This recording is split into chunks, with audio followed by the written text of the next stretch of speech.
You have walked the halls of Etnad and heard its stones weep.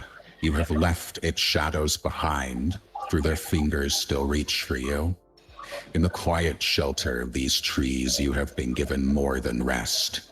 You have been given a choice, and you have chosen the wind. The Drongo awaits, a blade that does not rust, a bird that does not tire. Her keel bears steel folded and reforged until it remembers every battle it was ever seen. She is swifter than the hawk and deadlier than the storm, and her shadow will fall upon the skies that have never known your names. Gather your burdens, take your oaths, for once her sails catch the breath of the wind, the earth will fall away beneath you, and only the horizon will remain. All right. I'm going to go back and read the last from the RP archive of Elijah's reply to you guys to get us back into that moment that we left. Elijah grinned slowly, seeing that those gathered around the table were more than amiable to get started on their greatest adventure. He reaches into a pouch on his hip, pulling out said pouch that clinks heavily against the table as he tosses it into the middle between all of you. Adventure and riches are on your doorstep, lads. I'm glad to hear you're eager to sail. And there's your signing bonus, no paperwork. For Greenwich will see to it that promises are kept, and paperwork, well, makes me nauseated. Elijah leans in, expression sharpening just slightly. So if you're ready to sign on, I'll expect you at dawn tomorrow, top of the canopy spire. I'll see to it that you reach Chester, after we use that key of yours. A beat passes. The grin returns, just a little crooked. So back for a dungeon, my friends. We're headed to Limbo.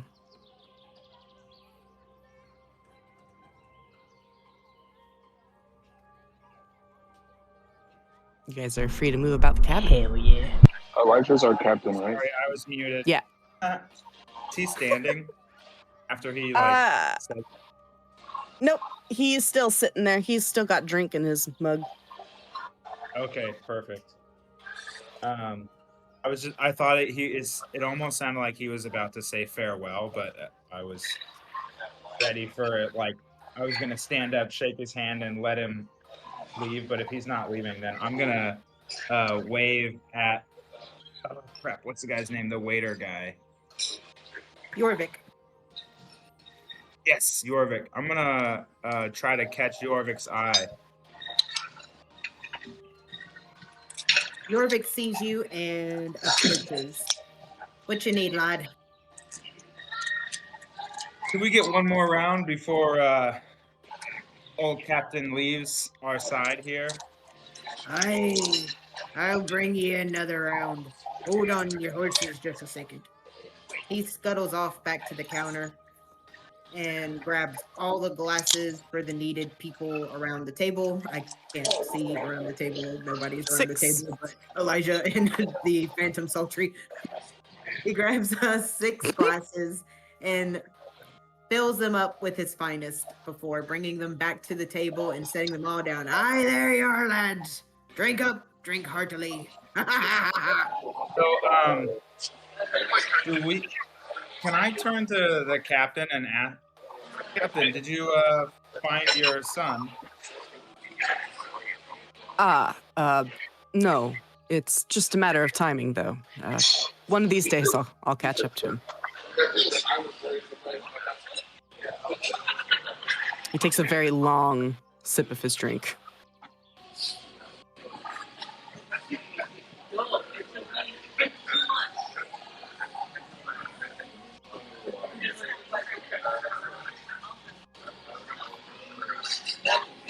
Anybody else?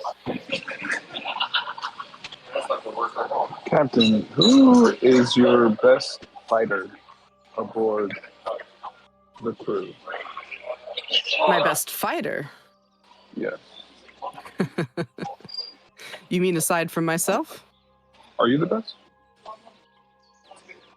Well, my ego says perhaps I shouldn't answer the question, but I would think maybe I am. Aside from that, maybe biscuits.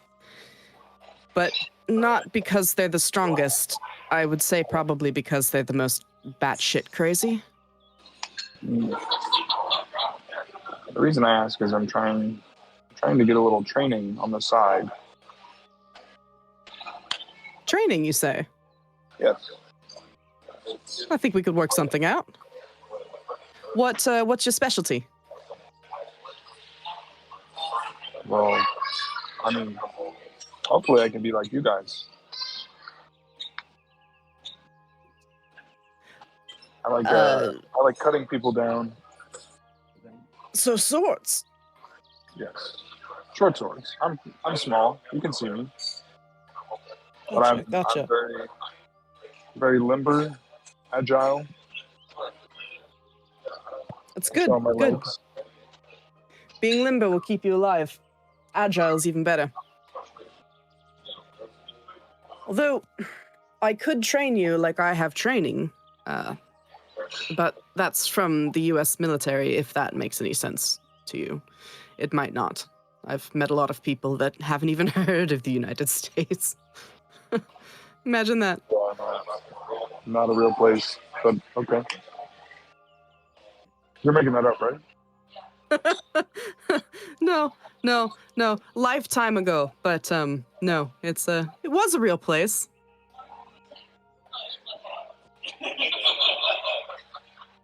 Hopefully, still is. Yeah, just a little training on the side. I want to be the best version of myself. All right. Dorian, are you wearing any of your weapons visibly? Like, I'm trying to remember out of character. Do you have a bow and arrow? Oh, I do. So you have daggers and a short bow and your staff of flowers. Are any of those visible? I'm using the walking staff as like a walking, or the staff of flowers is like a walking staff. And the bow is just slung over my shoulder, just like my loot. Perfect. Elijah is going to point at the bow on your back, and he goes, "You know, I'm not as skilled with blades, but bows? I could teach you a thing or two about archery." I like the sound of that. Perfect. Well, we can add it to the list of the day's chores. I have plenty of flying targets that I can send out off of the Drongo that you can practice archery with. You just shoot out from the ship, not at the ship. Eh? I'll do my best, and I'm gonna take a long drink from my mug, but like have a side eye, like oh fuck, I hope I don't shoot anybody.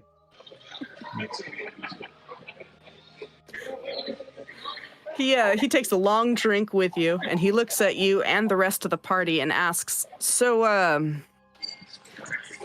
you lot are fresh, right? You don't know much about what's keeping that beautiful ship up in the air, do you?" And as he says it, he points to the Drongo that you can see just peeking through some of the canopy above you, attached up at that canopy spire.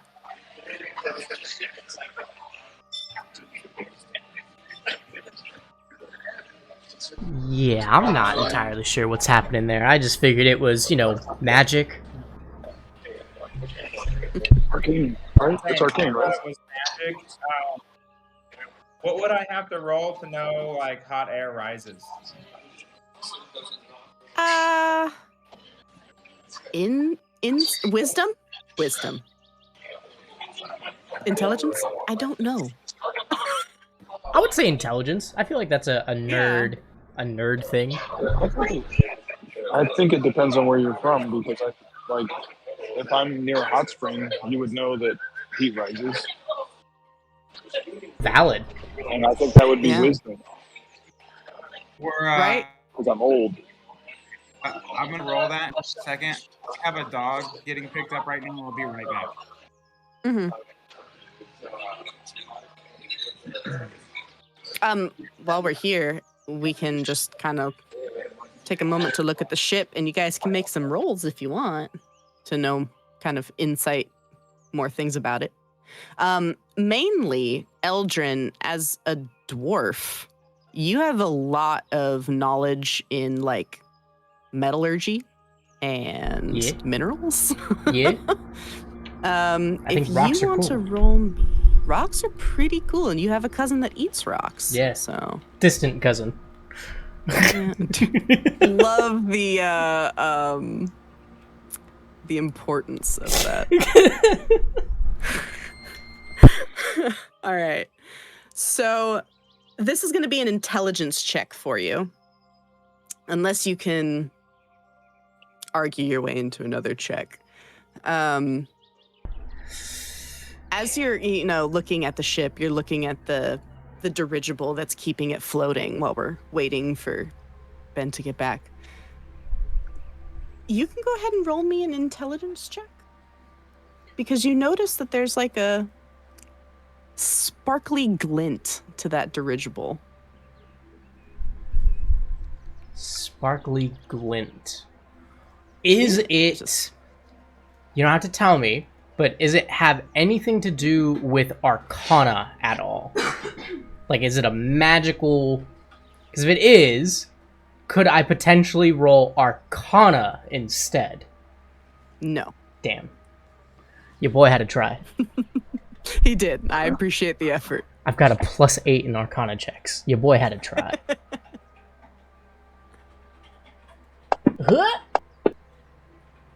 Let's go.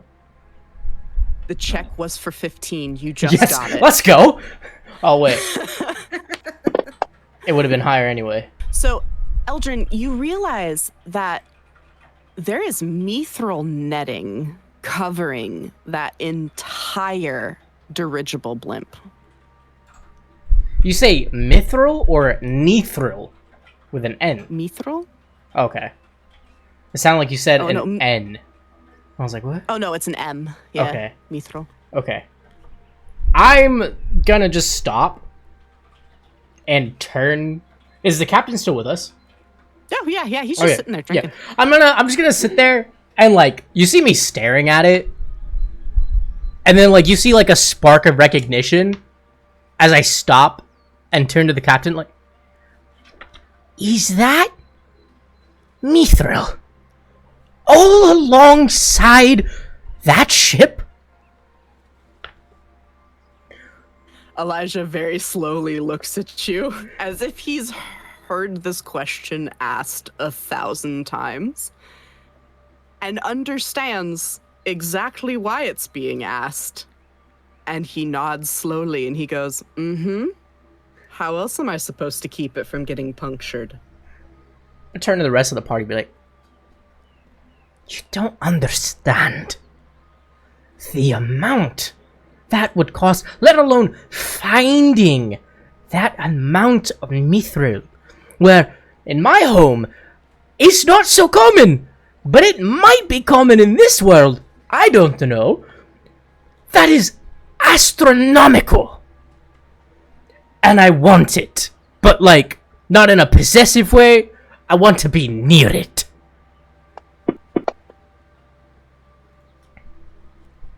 Nice. Let's go. Nice. Dorian, you realize what he says Sorry, is I'm- absolutely true.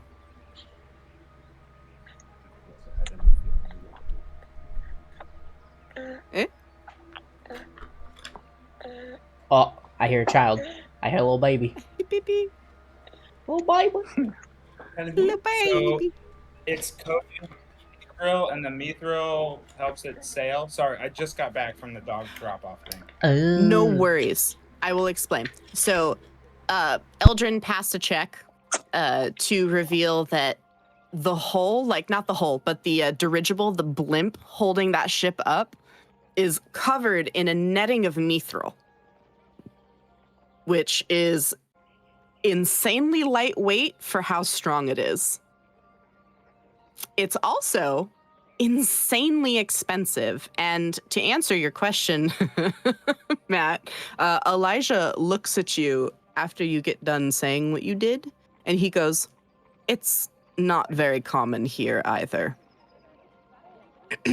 Ah, Owen goes back to drinking. right. How did you get it? Well, when you've been in a place for, oh God, how long has it been? I'm not even sure anymore. It's got to be close to 1,000 years, maybe 800. Anyway, I've been here for a long time, and eventually, you just make a lot of money. Well, I mean, maybe not everyone, but I have an amazing ship, and I make a lot of money.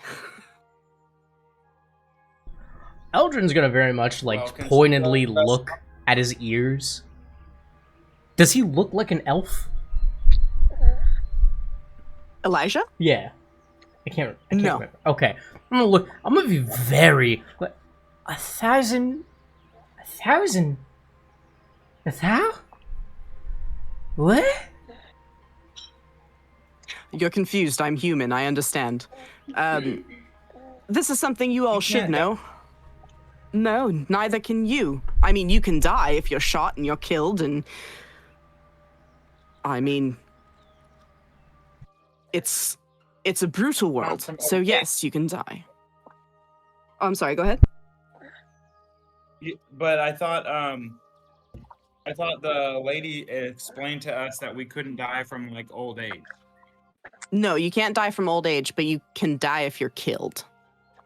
Oh, Yeah. I forgot. You're absolutely right, Dorian. Eldrin, Yeah. or Matt, the player, forgot that bit of information that Agatha did Ah. explain that we can't die of old age here. Right. I completely forgot about that. Good shit for you for remembering. I will say that's news to me. I didn't know that you couldn't die of old age. See, that's why we had to mention it. Yeah. So yeah, Yeah, you can't die swimming from in- old age. And explain that to us. That's true. Canonically, you were in the well. Just taking All a right. dip. Yep. Geo is currently away. We can still keep going. Her mom is here. I'm She's back. giving her the cake. Oh, just shit. She's I'm yep, here never now. mind. He came, got the cake, gushed over it, Whoop. and left. Whoop, jump scare. Yeah, she Yeah. knows that I'm in D&D right now. So. Oh, that's sweet. All right. So, only thing you missed was they made the check to recognize that the dirigible was covered in mithril, and that's an insane amount of money. So it's also a way for Elijah to back up the fact that he can pay you guys a significant living wage. So you aren't going to be wanting for money by joining his crew. Yeah, after he explained how expensive it was, I'm gonna look at him kind of like with admiration, and well, count us lucky for being allowed to join your crew, my friend. Good. Glad you feel that way.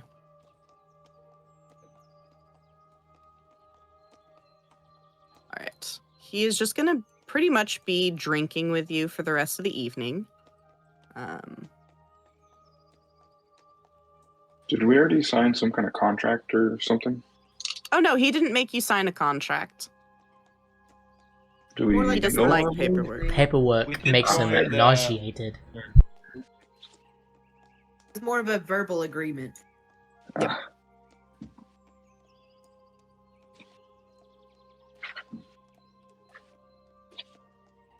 sounds good. So at this point, you guys have the rest of the late afternoon and evening to either stock up in the stores or sell items or whatever you want to do, which I think you guys did most of that earlier.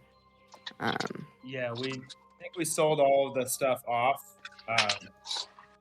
with the guy that I think likes me but also hates me at the same time. Bards kind of have that effect. Yeah, Thamian. What's his name? Thamian. Thamian Velinor. And then, how much was in the pouch that the captain threw at us? There's 500 gold pieces in that pouch for you guys. Oh. Eldrin, if you wouldn't mind adding that to the party loop, I would appreciate that. Party loot. Is it 500? Yep. Yeah, so we're at So we are 2059. 2059. Alright, gold has been updated. Yeah. We want to spend Kind any of of that? want to. Well, we could, yeah. Wait, we did buy some things, but we could go to the markets or the stores and see what we can find if you want to purchase anything. I want to get a new sword. Something light and I would I don't know. honestly love Sharp. a new set of armor.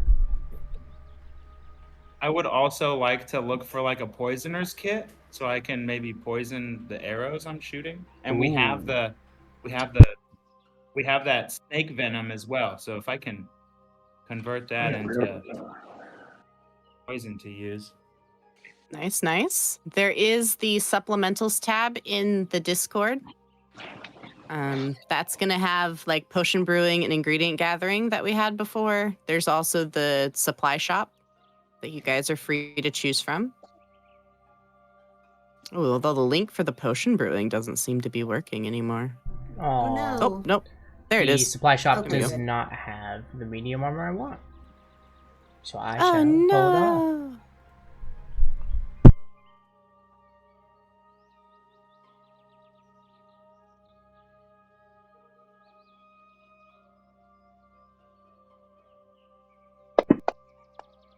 You might find better armorers in Chester. Yes.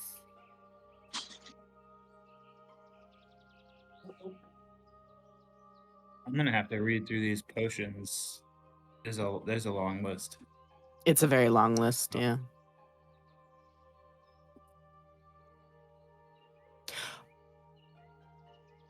Oh, right. Also that.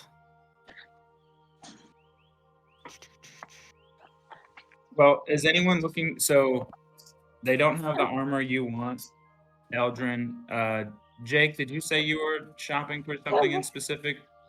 Joe, you Nothing said specific. I'm sword? just looking. yeah, sword of some kind. Yeah, I'm specifically looking for half plate. Ridiglehibble said he's looking for a tailor. Do they have a tailor in this village? There is no tailor like shop specifically. However, you could go and commission both armor and outfits at the guild hall.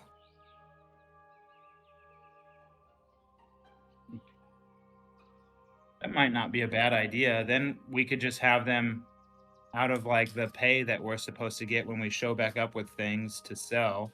We could just commission it and they could just take it out of that stuff. Or we could pay for it. We do have ample gold.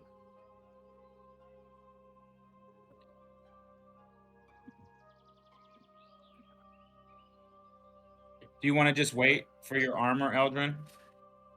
Yeah, I'm fine with waiting. Yeah, I'll be good with waiting.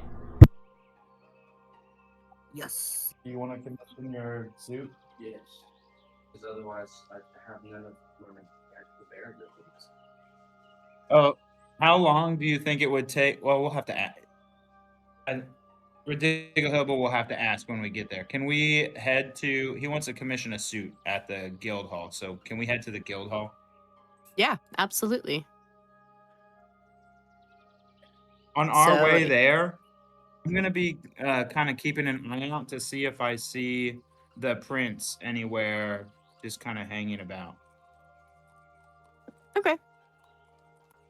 Elijah will stay behind in the canopy markets. He's just gonna enjoy his drink.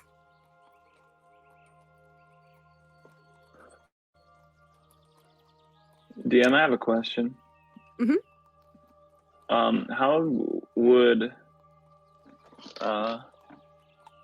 like a +1 or a +2 work with the supply shop if we're having something commissioned? Basically, if you're doing a +1 or a +2, it's just going to be more expensive. Yeah, I'm just trying to figure out how to like see that exact price if it's on this shop place. If not, No, I can just look it up. It's fine. it is not on the shop price. It is. I'll let you know how much it is. Incredible. Great, thanks. You're welcome. I mean, just for an example, if you were to look like medium armor is normally 10 gold pieces for like a pre-made set, right? Yeah. At normal cost.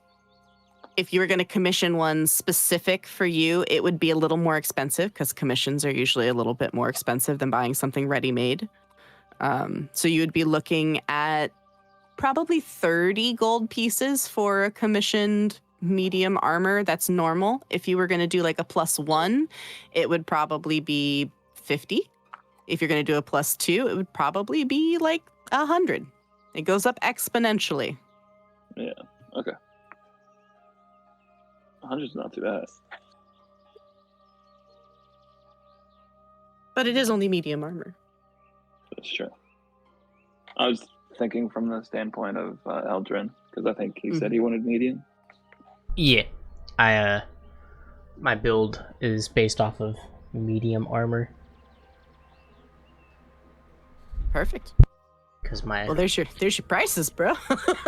nice. Perfect. My level 8, whenever we get to that, is going to be medium armor mastery, Nice. which is going to make it a little nicer because it makes it so I can get a +3 instead of a +2 bonus from medium armors.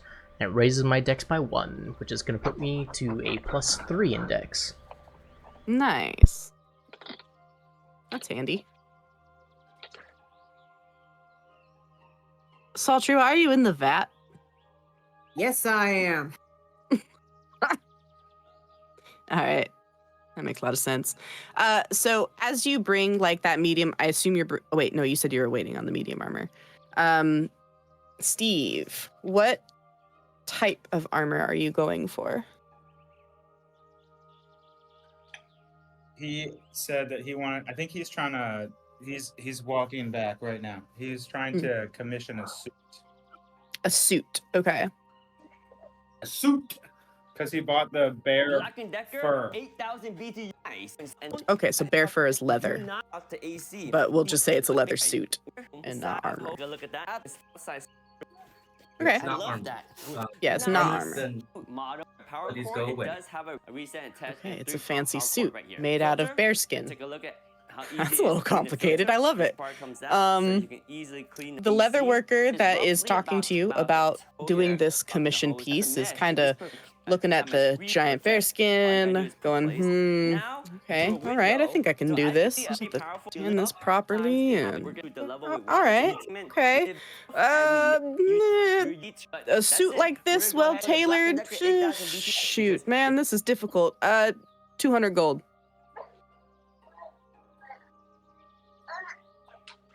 200 gold? 200. Alrighty.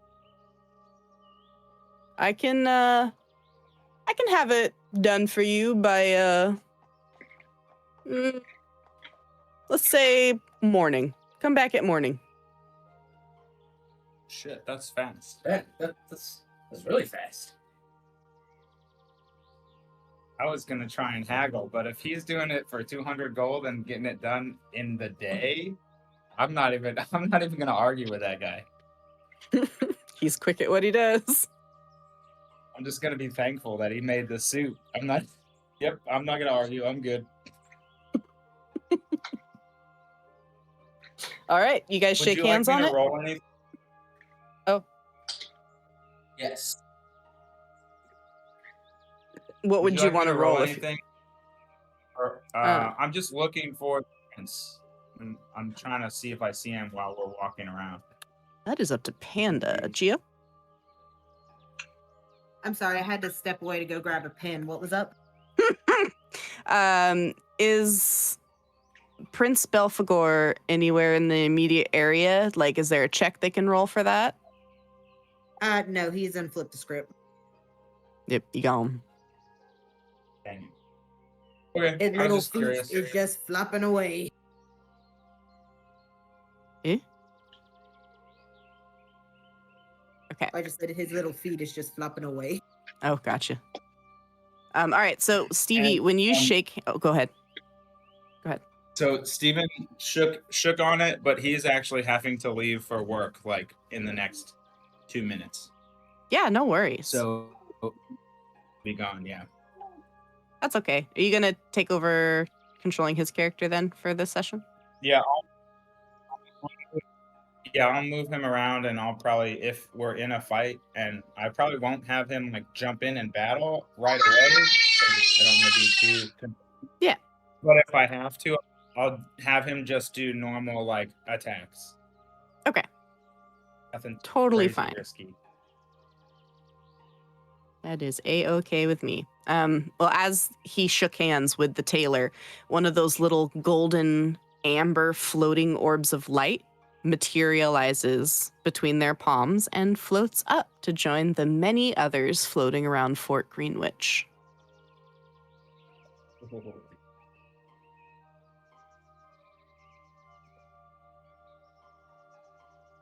Oh, and you do have to pay him before. Yeah. He is standing there waiting for you to pay him. Eldred, can we remove 200 gold from your party loot? Absolutely not. Yeah, 1 second. All right, fair enough. Whoa there. Eldrin, do you want to commission some armor, or are you feeling fine?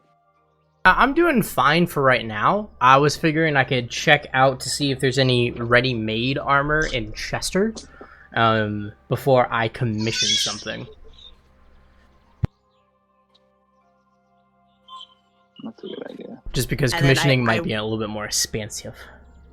It definitely will be more expensive.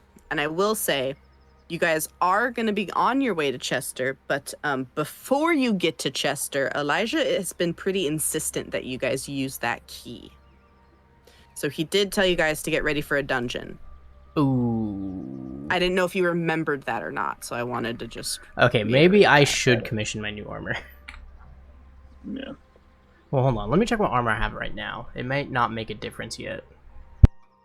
Oh, wait, no. If I was going to commission half plate, it would increase my AC. Could I potentially inquire about commissioning a piece of half plate armor? Half plate armor. Yeah, I'll direct you to the, Actually, here, come with me for a second. He takes the heavy bag of gold that you guys handed to him for Ridiculous commission, and he walks you across the guild hall to where the sound of ringing hammers can be heard. It's kind of up a level, up a couple stairs, and he comes to where the heat in the room is just oppressive. But there is about 6 different artisans in this room that are hammering away or forging in some way. As you guys approach, one of the said artisans comes over and looks Eldrin up and down. He goes, long time since I've seen a dwarf. What can we do for you? Hello, Master Smith. I was... Huh? Is the guy saying that, is he also a dwarf? Yes. Hello, Master Smith. Good to see your long-bearded brother in the fold. I was wondering if I could commission a suit of half-plate armor for myself. Ooh, half plate. Yes. Good, strong armor. Let's get you over here. And he just starts guiding you over immediately. No preamble, nothing like that. Just very blunt. Starts guiding you over to this Lovely. kind of strange looking not mannequin. But as he starts moving all these different levers, you realize he's measuring you. As each lever slides and touches a different part of your body, it locks into place. You see And a after a minute, single he has- tear roll down my face. Dwarven ingenuity. As he finishes the last one down by your ankle, he straightens back up and he goes, "All right, now just kind of lean forward." Right, just like that. And as you lean forward, he kind of catches you, grabs you by your front, and pulls you straight forward so that you don't move any of those pins. Ah, fantastic! What device is this? Did you make this? It's I beautiful. did. Oh, thank you. I was tired of, having all of my apprentices. They just couldn't get the measurements right. They couldn't write them in the right boxes. I even had the bodies. I had a sketch of the body, and it was just a nightmare. So now I just do it like this every time. Wonderful. Dwarven ingenuity at its finest. Right. Good. So, half plate. Matter of payment. Half plate. Goodness, let's see. Do you have any materials you wanted added into it or anything like that? Or is it just simple half plate from my stores?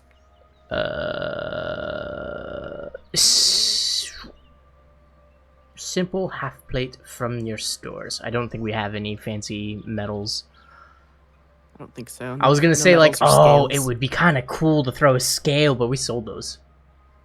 Yeah, you guys did sell the scales. So I just found the normal cost for pre-made half plate. Mhm. It's 750 gold.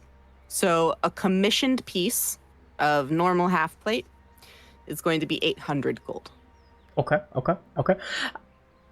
Hey, party. How we feeling about me spending 800 gold? Does the dwarf that's making it, does he say 800 gold? Oh yeah.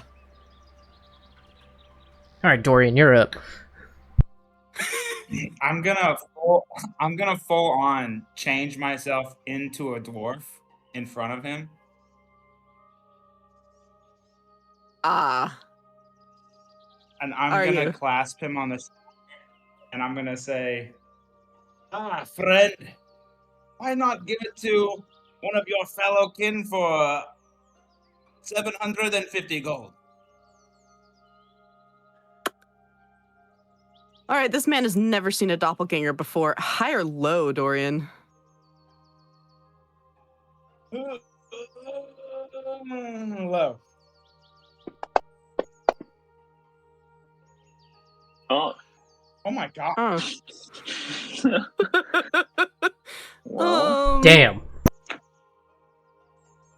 Dwarves are usually fairly stout, but upon seeing a fully grown man suddenly shrink and coalesce into a dwarf before his very eyes, this man lets out a horrendous scream and falls backward and points at you, Dorian, and goes, "Demon! Demon! What? Why did your face change?" Oh no.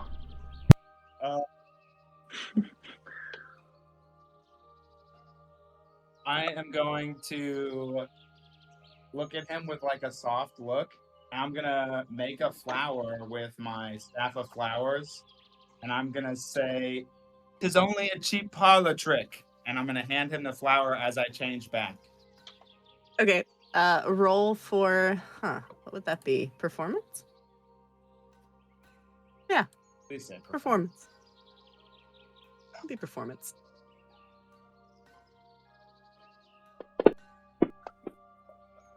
+9. Yes, baby. Yeah, that'll do it. The man starts to calm down. He's like, "Ooh, okay. It didn't just flip out And then in front of." I didn't think a cheap parlor trick would scare a dwarf. Hey, My it's experience, not. you have strong gullets. It's not. I've never. Your face melted. That's just the hill he's gonna die on. Is your face melted, and that's fucked up.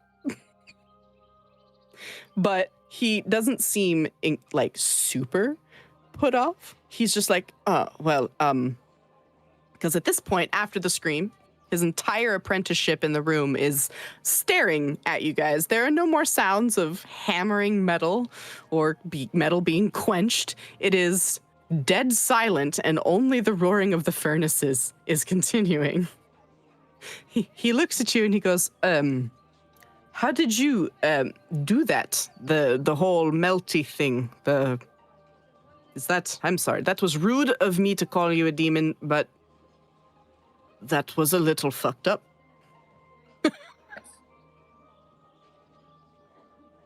Would you like to see another trick? I'm not sure that I can take it. Is it a good trick, though? Working. Well, you'd have to say you want to see it first. I feel like Dorian's gonna turn into them. Like, just copy this man and turn into him in front of him. He looks at you up and down, and then looks at Eldrin, and he goes, Is this your friend? This one here, what? Tell me, is he good? Is he safe? He's a bit eccentric, but he's reliable in a fight. Oh, well, all right. I'll see another trick. I will verify. I will emphasize eccentric. This is not on me. Anyway, and I step back. Seeing you step back, he also is gonna take like 2 or 3 steps back. As he says he's ready to see another trick, I'm gonna reach into my bag and as a fluid motion, I'm gonna pull the dress out that I have in there so that it falls onto me and change into a woman at the same time as it falls onto me, and do kind of like a spin so the dress like flows out, and then I'll stop staring right at him. He's a she now. He's a she. That's amazing. Yes. That's amazing. I knew it was gonna do it. Nice roll, dude. He is Let's go. clearly delighted by this, and he's like, you could be anybody. That's incredible. That's incredible. I can even No, I don't like that one bit. but you have some good skills, lad. And then I'm gonna change back into myself, but not take the dress off. You will get a large belly laugh from this man, and he's like, yes, good laugh. Good laugh. Thank you. I learned something new today, and, well, had a good show. That's worth something. If it's worth something to you, my friend, how about you give us that half plate for $7.50? Ooh, $7.50. Well, that'll cover supplies. He is your kin. Aye, he is his kin. He's kin. What about $7.75?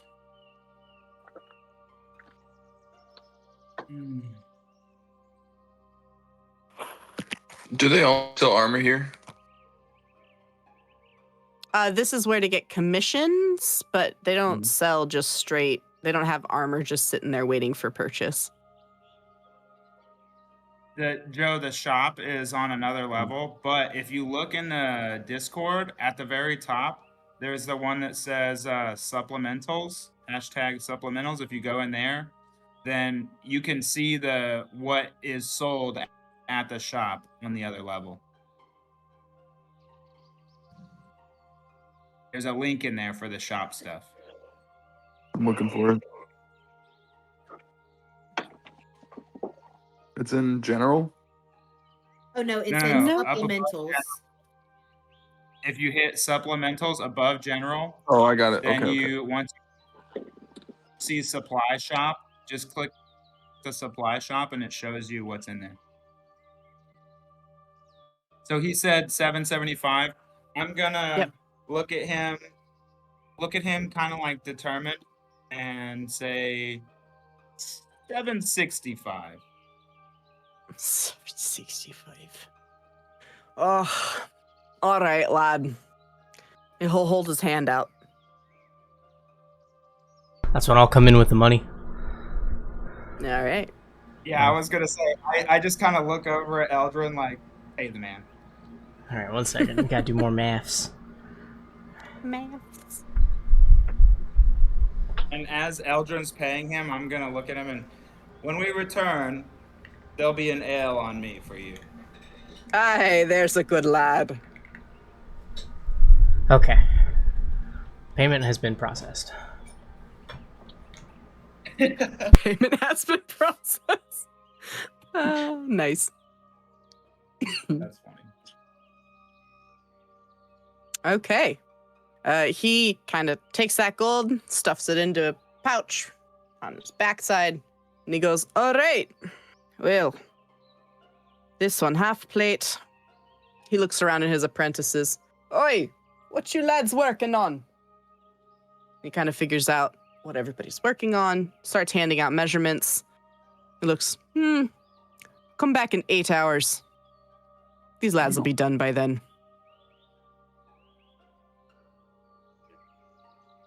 Everybody's gonna be suited up for this dungeon, baby. The tailor said morning because he didn't want to work through the night, but this dwarf dude has apprentices and they live for their craft. So Yeah, they're going to be brother. working into the wee hours of the morning.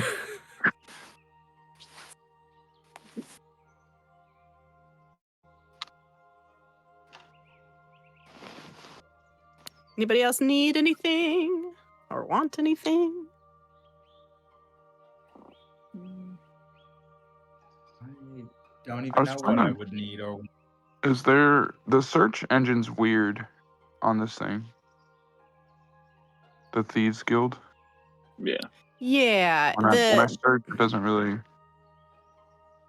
it doesn't really have a working search engine. It's just that list is what is available at the moment. Okay. At least in this area. How do Black & Decker portable air conditioner troubleshoot? If you're interested in getting something commissioned, you could also click like the The first equipment thing you should tab at always the check top. is if your air conditioner just is gonna plugged scroll in and through. the power source is functioning Yes. properly. Also, ensure that the air filter is clean. A clogged filter can reduce cooling efficiency. If all looks good I'll, here and your AC still pop isn't that one in there working, too. let's move on.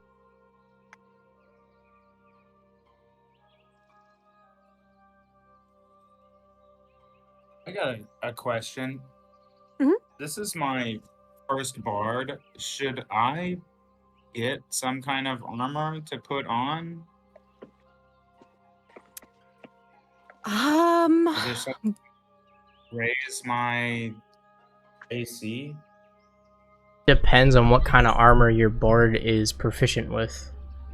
If you It's put like on light armor, yeah, if you put armor you're not proficient with, you give yourself disadvantage.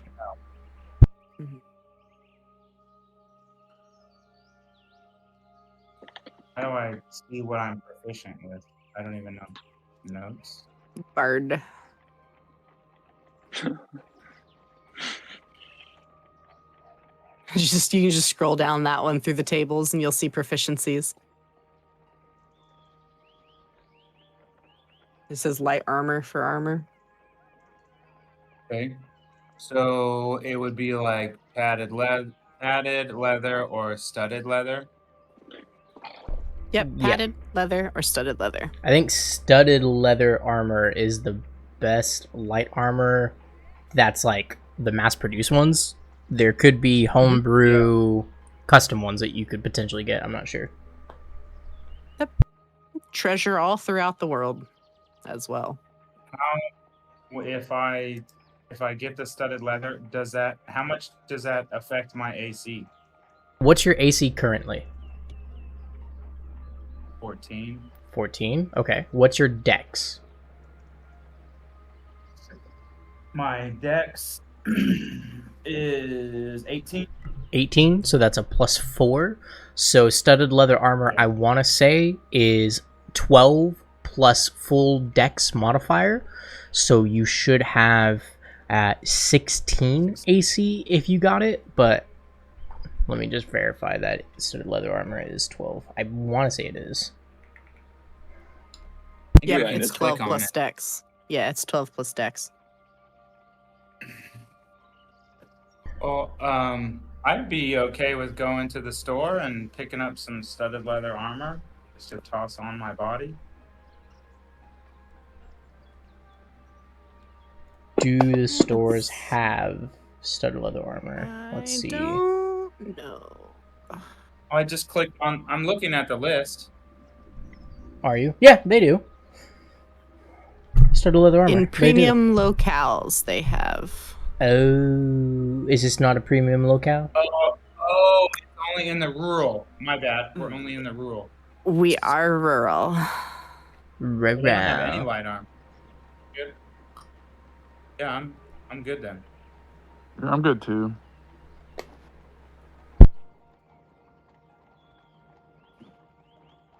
Okay.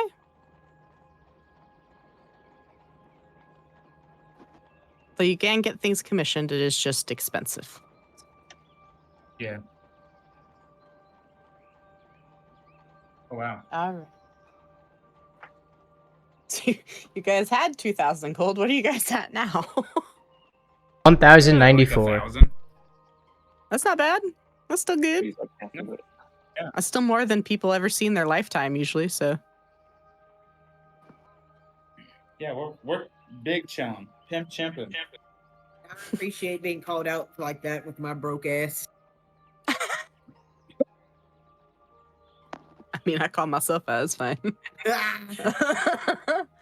All right. So are you guys doing anything else for the evening, or did you want to go to morning to pick up your equipment and join the crew of the Drongo?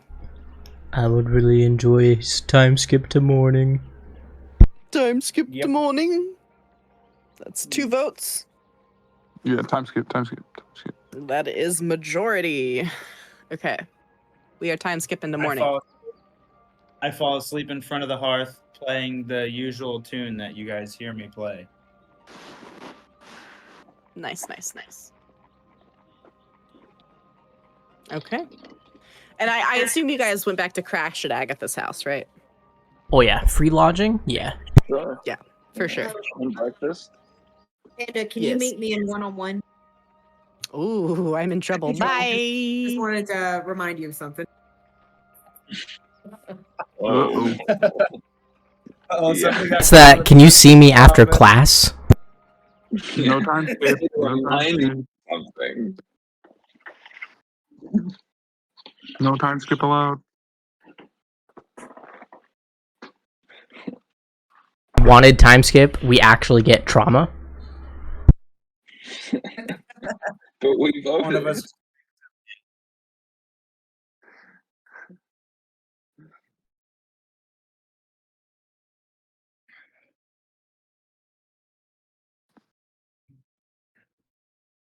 Oh, how is everybody doing? I'm hot right now. Chilling. The inside of my room is 84 degrees and the AC unit won't work. Oh. Dude, that's so. I'm no joke, dude. I really wish I was there. I would be over there trying to figure it out. I mean, I wish you were here, but for like other reasons as well, because like it would be dope for you to be here. But like, Yeah, out with.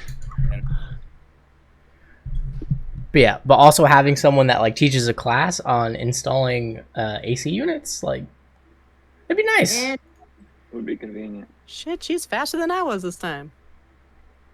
music stream is back up. Yay. Oh, I love that Somebody we got had to caught. leave you in silence. no, I'm not in any trouble actually. That's a first. I know. All right. Hey, very careful this time. So it is morning, and as usual, Agatha has prepared for you a delicious breakfast, a quiche the size of a large pizza, as well as a mountain of sourdough toast and French toast. Oh, girl. Is there no Agatha, French if anyone, toast in your Agatha, if beverage anyone ever of hurts you, I will do very bad things to them. She chuckles and she gently pats your head like an old grandma would do. And she goes, "Oh, my dear, I know. It's okay. I'm safe here. You just come home and get a good meal every now and then, yeah?" Okay. As I'm like shoving mountains of food in my gullet. That was the way to a man's heart is through his stomach. Absolutely. She's the best. Alrighty. She makes sure that all of you have topped off juices and waters and sees you off with a hug. Each and every one of you, no matter how much you struggle, she's going to hug you. So she hugs you as she sees you off and she goes, "Now you be careful and you watch after my boy as well." We will. Okay. With a little bit of tear in her eye, she kind of sees you off.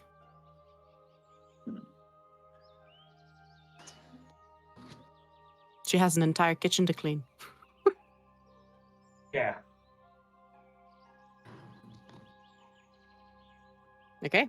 As you guys make your way up to the Guild Hall of the Spring Rose, you notice there are 2 large brown paper wrapped packages waiting for you at the front desk.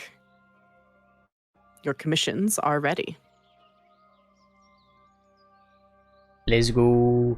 DM, can you assist me in changing my armor from scale mail to half plate, please?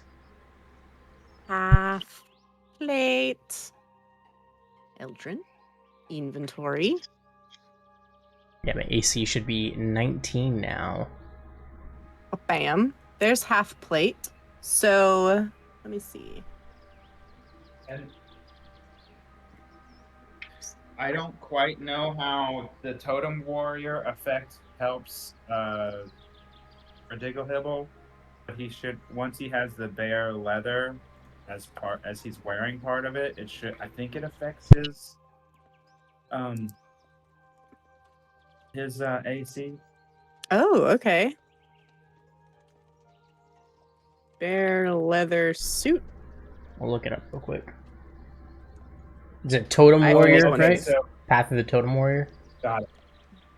Yeah, so once he's wearing it while raging, you have resistance to all damage except for psychic.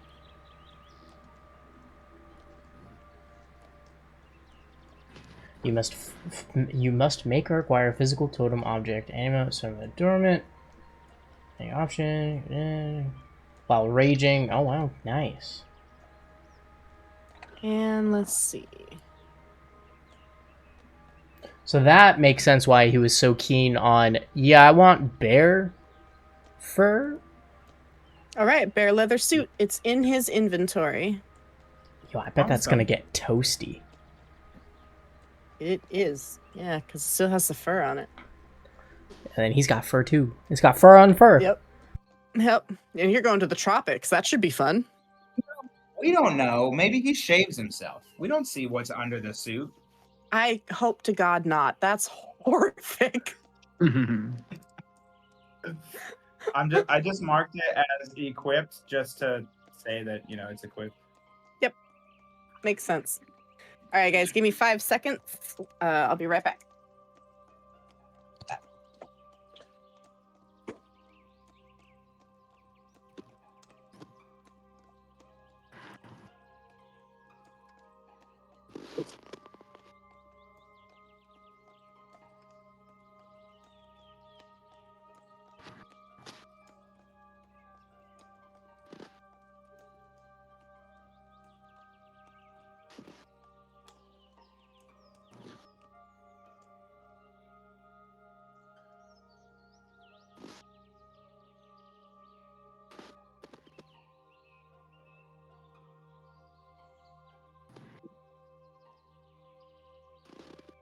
Alrighty, I'm back. Hello. Hello. Alrighty, guys. As you make your way up the canopy spire, you haven't been to this part of the city yet. You go back towards the entrance of the Guild Hall of the Spring Rose in what looks like a massive tree building hybrid to the massive, seemingly stretching forever upwards spiral staircase. And you guys, there's no quick way up. You have to walk the whole way up. Side question: is Eldrin still floating, or is that has that worn off? Good question. Let's see how long that lasts. Random effects from cooking. I think that was effect 69. Yep. It lasts for 36 hours, so yes, Eldrin, you are still floating. It's only been 20. Someone tie me down, damn it. Oh no. The part is the most religious guy keeps rolling like 69s and shit. What a dirty dog. He's got secrets. I'm the old school religious So leader. the whole time you're interacting with that other dwarf dude, you were floating, right? Yeah. The entire time. Great. He's seen And lots he's of random probably seen effects. He's just like, yeah, whatever. Another Tuesday. Well, see, more than Eldrin got a sip of that brew yesterday, so several people around town have been seen floating. Nobody is very concerned.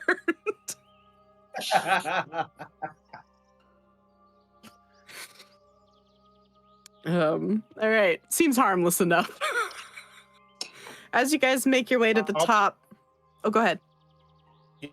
Yeah, I'm Eldrin, and as I'm climbing the stairs, I'm gonna look at him kind of like annoyed. At least you don't have to climb all these stairs, you lucky bastard. I'm gonna be in that laying down position that I sent the other day and be like, you got this. It's just another few steps. Hey, you keep talking shit, I'm gonna tie a water skin to this end of the rope and I'm gonna chuck it over the side of the stairs. You'll fall all the way to the bottom. I'd like to retract my previous statement. You probably won't get hurt, but you're gonna have to figure out how to get back up here. Actually, this is probably really easy if I do want to climb it myself. All I gotta do is get some momentum going up, and it's consistently gonna let me float to the top on the stairs. We just push your feet and you just float around in a circle. No! Oh boy. All right. As you guys get to the top, there is only one ship docked at the top, and that is the Drongo. Captain Elijah stands on her deck as the sun is rising behind, and he looks at all of you, glad to see that you arrived, and says, well, come on then, lads. Time to start an adventure.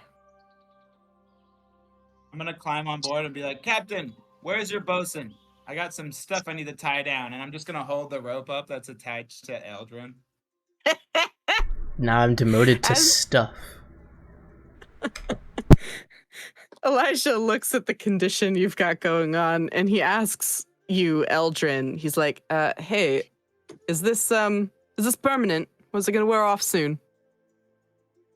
You probably have no idea. I have seen so many people in this town floating. What are they putting in the drinks? Boatswain, right. Biscuits! And he calls out, and you guys see from the top mast what looks like a tiny cat. As it gets closer, you realize it's not even that large. It is actually small, but it is wearing a cape, boots, armor, has little daggers by its hips, and it jumps down and says, "Aye, Captain. You need me to tie off the dwarf then? I didn't know we were going to have a dwarf balloon." And he just takes hold of that rope and starts dragging Eldrin over to the main mast where he starts tying him up. I was mostly joking. Never mind. He's got the rope now. He gives And a I'm good kinda tug. gonna look at Eldrin like, kind of like, sorry, but not sorry at the same time. It was mostly a jest, friend. Aye. Well, it's better that he's secure once we get underway. Do you have everything you need with you? I believe so. All right. Excellent. Feel free to stow your belongings away underneath in your cabins. Let me grab the bloody map. Ba-ba. Ba-ba. Ba-ba. Welcome to the ship, lads.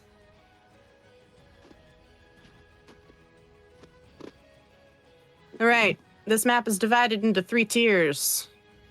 Top deck, below deck, first level. And then what would normally be the bilge actually has room for things because we don't use a bilge like it gets used in normal days.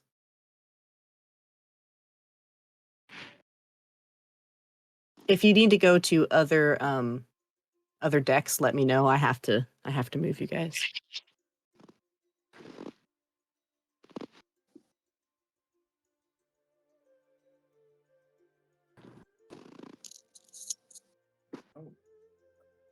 Do you guys see the map? It's completely Yeah. blacked out for me. Aww. I love I how can it see does this every time. Oh, okay, wait. The second one worked. Okay.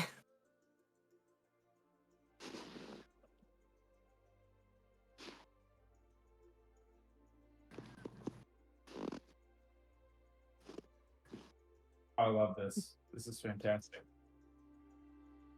This dope This ass is- ship. This is the Drongo. Let's get Elijah in the party officially. Dorian. Aldrin. Shug. Red Hip. Tug. And my boy.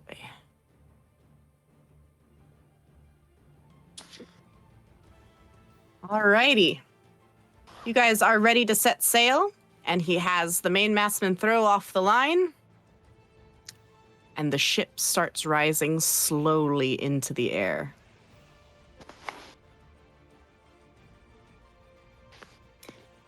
I'm going to go back and give you guys the full map.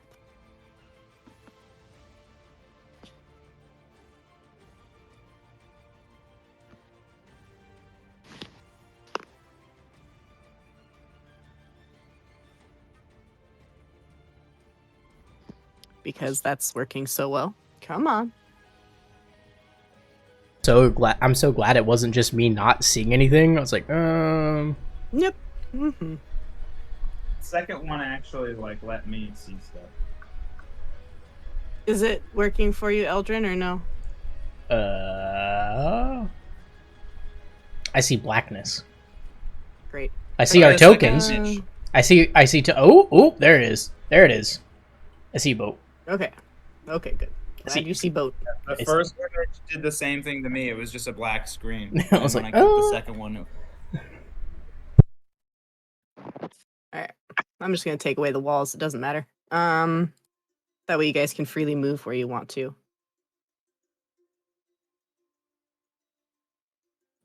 Alright, so down below on the first, below decks, there are 5 cabins. One for each of you guys.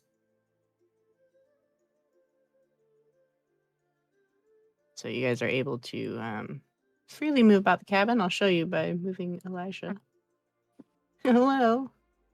But down here. So we're making way already, yes? Yes, we are making way. Captain Elijah. Uh-huh. He's up on... Do you have... I'll join him. Do you have a ship's cook Because I have someone with me who probably would like to learn a thing or two about what they cook on the fly, if you will. And I'm gonna wink when I say on. I'm assuming I'm Nice. tied up. I was gone when we decided where am I on this. Oh, They yes. tied you To grab you. the main mast. Oh no. That's why You're I just put cats tethered. in balloons, because the cat was like a dwarf balloon and then ran off with you. I love it. Yeah, Elijah's first mate is a very small tabaxi-like creature. And it took Dorian very seriously when he said he needed the boatswain to tie somebody up. So they just took the end of the rope and tied you up against the main mast. You're kind of free to float around with like a, 10 to 15 foot range.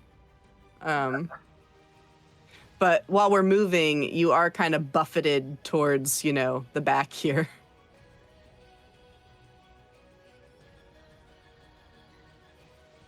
You probably missed it, Matt, but when the tabaxi, the first mate, came to grab you, I was mainly joking, and she snagged the rope and took off running anyway. Yep. Eldrin just like, ah!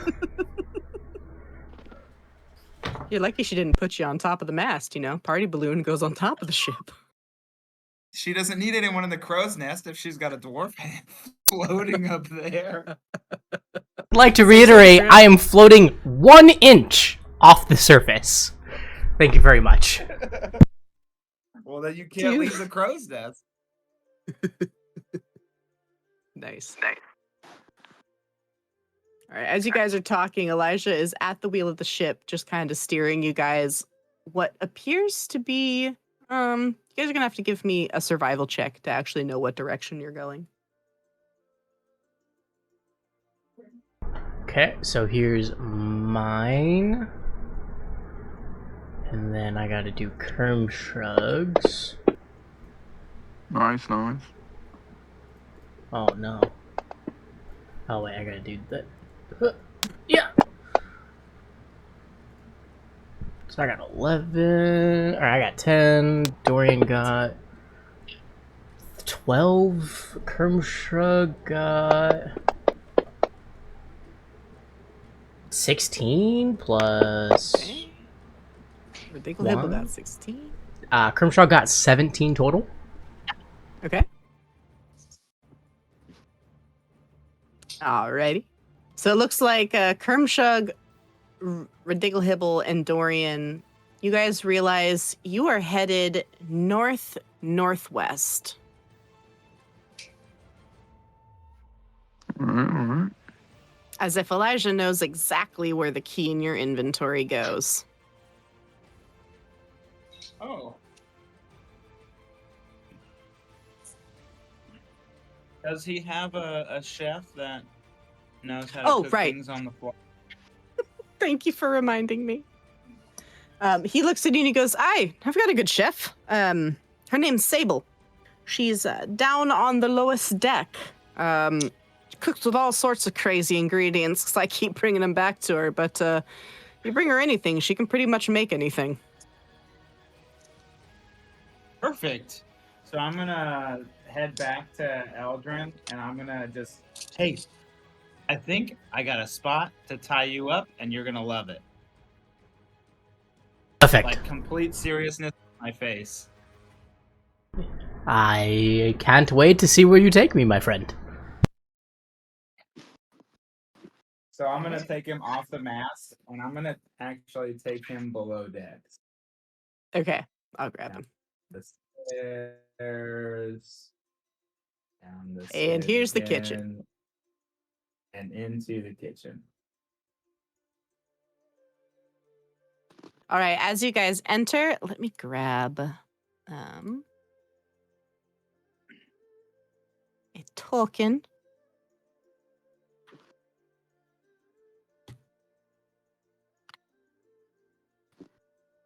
Come on. I'm not gonna let this dad joke die. You're not gonna let the just- dad just- joke die. Just wait. Excellent. All right, there's Sable. She has her back to you guys at the moment. She's humming a song to herself as she's loudly chopping carrots. As I enter, I'm gonna go, Sable. She lets out a yelp, the knife in her hand flinging towards the ceiling where it embeds with a little... And she goes, oh, hi. And she turns around and kind of half jumps to grab the knife and like hides it behind her back before like putting it down on the counter behind her. As I see all that happen, I'm gonna make sure she knows that I saw it, so I'll have eye contact with the knife, but I'll still deeply bow. Abel, I have someone here who is also extremely interested in cooking, and I think he would like to see some of your recipes. Maybe you guys could trade some recipes. Also, you'll have to hold on to this, and I just hold the rope out to her. The rope, and she just takes it with a really confused expression, her eyes kind of scanning down the rope to see that it is indeed attached to Eldrin, and he is floating an inch off of the ground. I'm waving at She her. goes, oh, well, that's the most peculiar. How did a dwarf end up in this position? Have you ever heard of a carnival game that gives out dwarf balloons? Here you go. Oh, no. Oh. I hear you like to cook on the fly, so does he.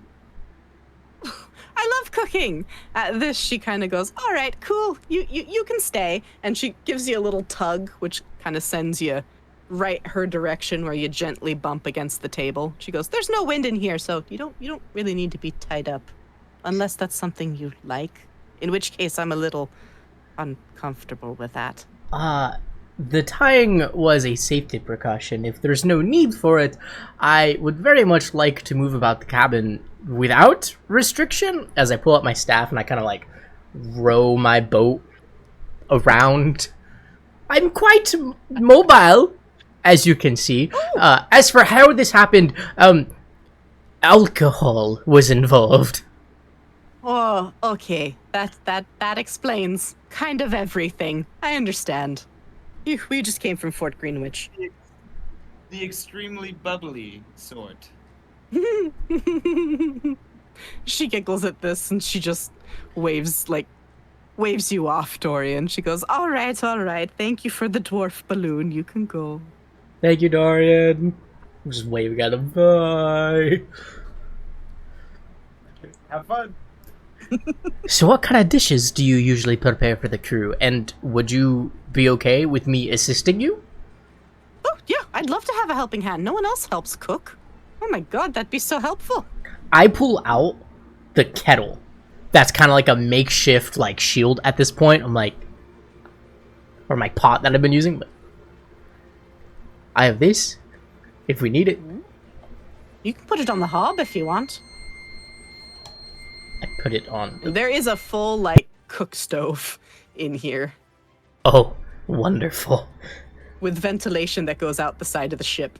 Beautiful. You also, see that? The stores are burgeoning. Oh. I don't know what that means. Burgeoning. Oh, they're full. They're Gotcha. super full to the point of like exploding outward. Fantastic. You see Eldrin's eyes just like gleaming with joy right now. Does the book have any excitement in seeing the plethora of ingredients? Oh, yes. Yes. Absolutely. It is fluttering in your pack or wherever you have it at the moment. It is trying to like free itself to be seen. Yeah, I purposely don't have that in the bag of holding. I keep that in like my backpack, my personal like backpack with me. Nice. I don't necessarily trust the bag of holding, especially because Agatha's reaction made me super sus to it. So the thing that I personally care about, I keep it in my backpack. But yeah, I break out the book and like let it flutter to its heart's desire of like what's it doing. Oh, nice.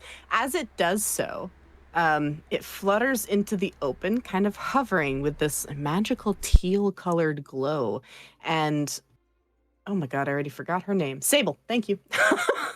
Sable gasps and looks at this floating book and kind of circles it. And she goes, oh my goodness, what is that? I've never seen anything like it. Is it dangerous? It's actually been quite helpful so far. It warned us of poisons, and it every time it's this fantastic thing. It has a mind of its own, and so please be nice to it. It's my friend. Remembering when Dorian, like that's me saying that because I remember when Dorian was like rude to it, and it like is like, you know what? I'm not helping you no more. It got its feelings hurt, so I'm like, it's my friend. Be nice, please. Yeah, whenever I come across new ingredients, I'm new to this world. I don't know, my lefts from my rights when it comes to the culinary world here. Very different ingredients from what I'm used to. It senses, it can see the ingredients in the area and pulls up recipes that I can cook. And anytime we experiment, it writes down and jots the possible effects. It's a wonderful companion. Oh, that's incredible. What's it called? Does it have a title? It is called... 1 second.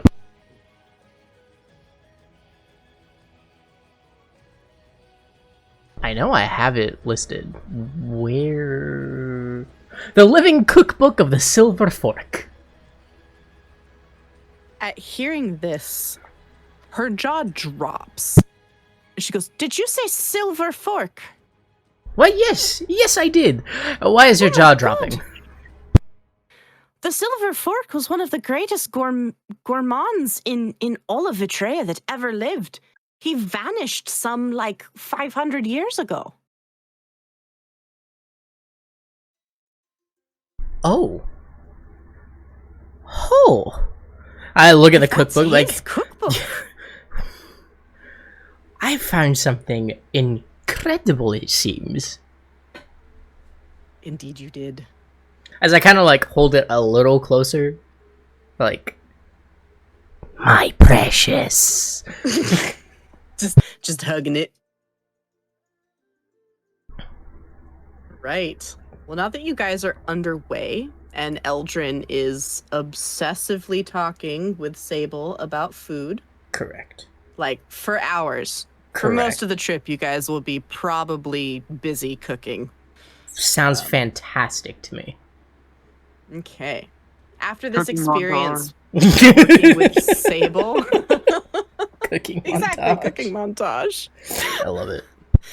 After this experience cooking with Sable, you are going to have a permanent +1 to cooking. Let's go. I wish I could make a new skill. I do too. I really do. Is that possible? Add item? Oh my gosh, you can. Abilities? No way, bro. What?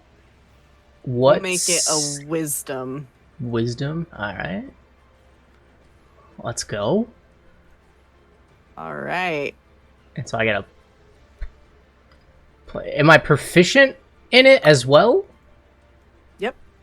Okay, so I get my proficiency. Oh, perfect. You did that already. Thank you. I did. And then a +1. Ah, snap.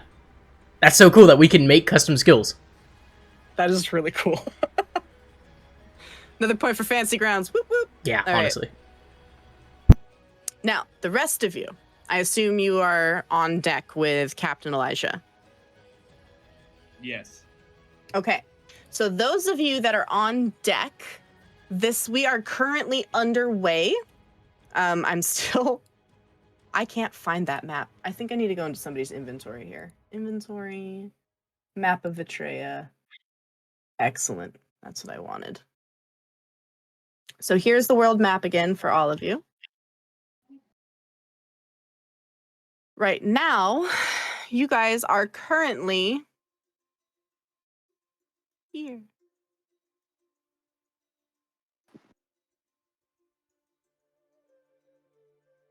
And you are traveling northeast to a tropical island.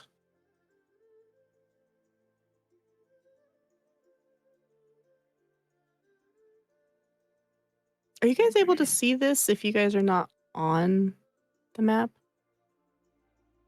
Oh, I can see it. I just had to click Yeah, the I can image. see the world map. Good, see the good, world good, map. good. Yeah. All right. Yeah. That little red X is where But- you guys are currently.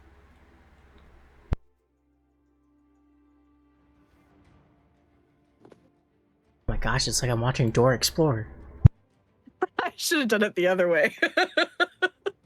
But I'm going to have somebody roll on a table because we are... What? I said we didn't yell map 3 times. You Oh, didn't true. yell map 3 times. Oh god, that's not going to be a thing, is it? Oh, it might be now. Yeah, probably Are will we gonna be have to now. sing the map song? Yep. I'm the map. I'm the map. I'm the map. I'm the map. I'm not looking forward to when we run into Swiper. Oh, you don't want to see Swiper. Yeah, this is a horror campaign. Swiper's probably fucked up. Swiper's gonna be the bag man. Let me tell you what. That's actually a stroke of genius. That is I really funny. I love that. I regretted saying that the moment it came out of my mouth. Write that Please down. Write that down. forget everything I just said. Write that down. Does that make Captain Elijah Boots? Yes. No, I think his first mate is Boots. Oh, that's right. Biscuits is Boots. Oh my god, yes. All right. Anyway. Let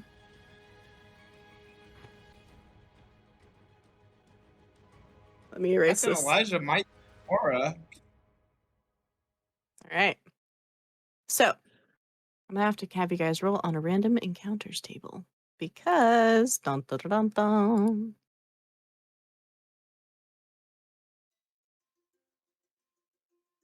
Dun.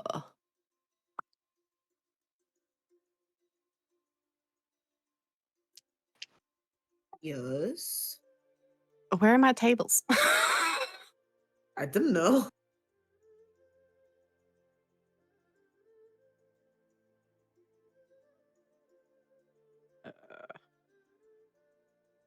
Encounters. There we go.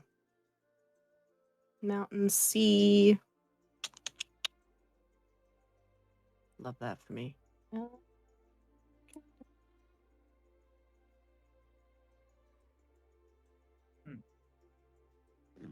That's weird. This island has a giant hole in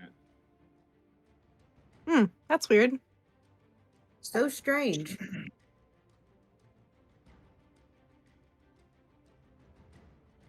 There we go. Coastal encounters. Alrighty. Let somebody roll a D100 for me. Because you have 8 hours of travel, and that means potential for random encounter. 4. Ben, you only roll extremes when it comes to D100s. It's all the way to one side. Yeah. I'm noticing that. It's either like an 8, a 4, or a friggin' 100 or a 98. No middle I ground can't. for me, buddy. I can't believe this. A 4 is nothing happens. Oh? You guys have Whoa. no encounter. It is peaceful sailing. Mm. All the way through. Honestly, I Oh, kind dude, of you like cooking that since I'm floating. Cooking montage. Cooking montage! Cooking montage. And soon you guys arrive at Radiata Isle.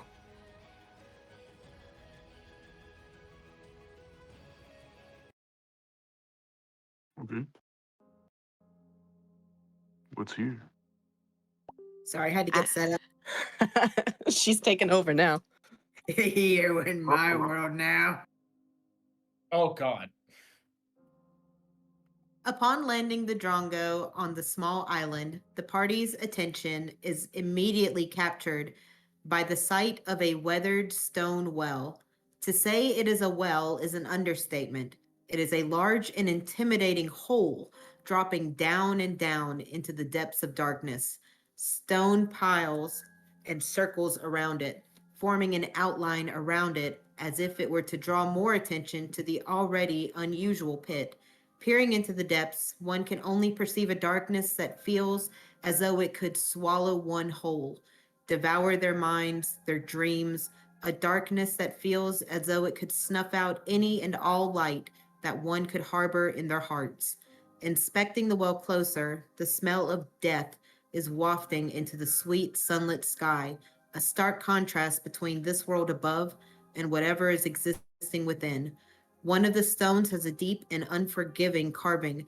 Time was taken by an angry or perhaps intensely focused hand to carve only one word: Limbo. Dropping a stone or any item will be followed by a period of silence, but the sound of water splashing, water greedily consuming whatever offering it was given, and burping out a splash. Will you go down? Will you brave the depths? Absolutely the fuck not. I go back. I'm just kidding. Well, no. I'm gonna turn to Eldrin and be like, "Hey, I know you're not a fan of this, but if we ride you down, we won't go into the water. We'll just sit above it by an inch. What are your thoughts?" I would get crushed by the pressure of everyone. Mm-hmm. No, you don't tried lay at that. the bottom. We just hug you, and we all stand together.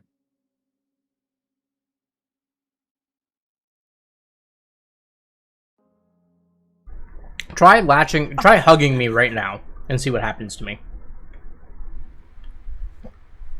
So I'm gonna take a very small little hop so that I don't like jump and land on him holding the weight. So I'm gonna just kind of hop the 1 inch and hug him. How do I feel when he does this? So you do remember when he like rode on top of you, it felt like your ribs were collapsing. Mm-hmm. There's still a hard surface below you. So while you're not touching the ground, you are being suspended by something. And added weight brings added pressure to your joints, Eldrin. Off! Off! Oh! My back! So I'm gonna let go, and as I let go and kind of come to the ground, I thought dwarves were stronger than that. I say it under my breath. Elijah. Tiny guy, bro. That should Elijah not be catches getting- wind of this. And he goes, aye, but you're a full grown man and he's about half of your weight. So we're going to have to jump. I transform into a child.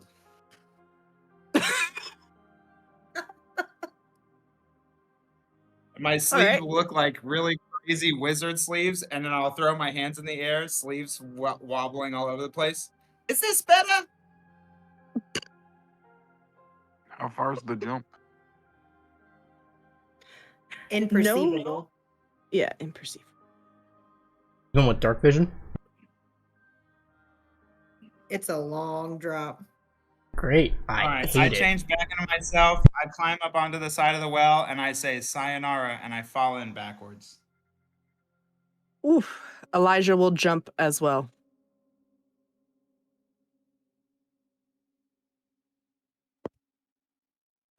Anybody else?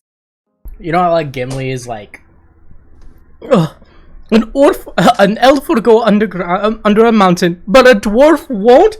Oh, I'd never hear the end of it." I'm basically giving myself the same pep talk as I get ready to jump. And then I He eat just myself. vaults himself over with a pole.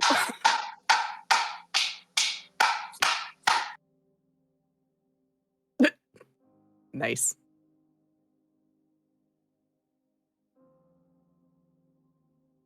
All right, so it's been 8 hours. 8 plus in. 24. along that 36 mark. All right. Eldrin, as you're falling, roll me a perception check. And only Eldrin. Oh no.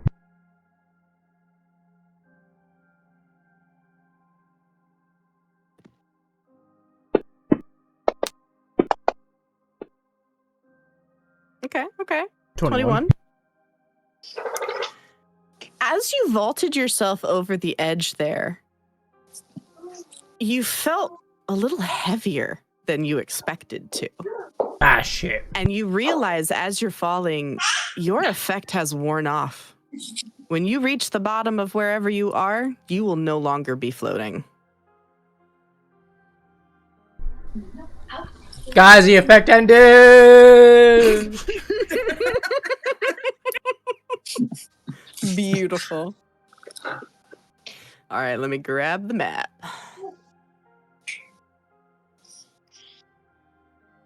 Oh, did everybody vault down? I think there's still people struggling. I jumped. Okay. Yeah, I'm jumping too. I was gonna unmute myself and say that, but then Liam started doing construction, so I muted myself again. It was adorable construction. I love it. Okay, now that everybody's braved the depths, as if to prove to them that it wasn't lying, the water swallows you whole. It feels like water.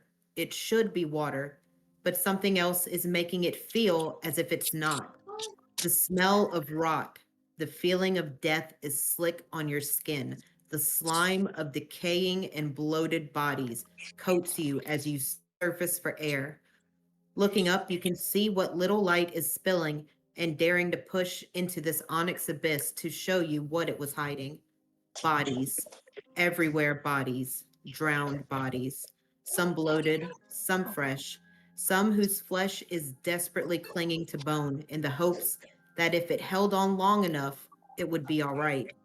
There are no wounds on them other than the fingers who are broken and fingernails missing from failed attempts to climb back out of this hell, this cage in which hope is quickly extinguished.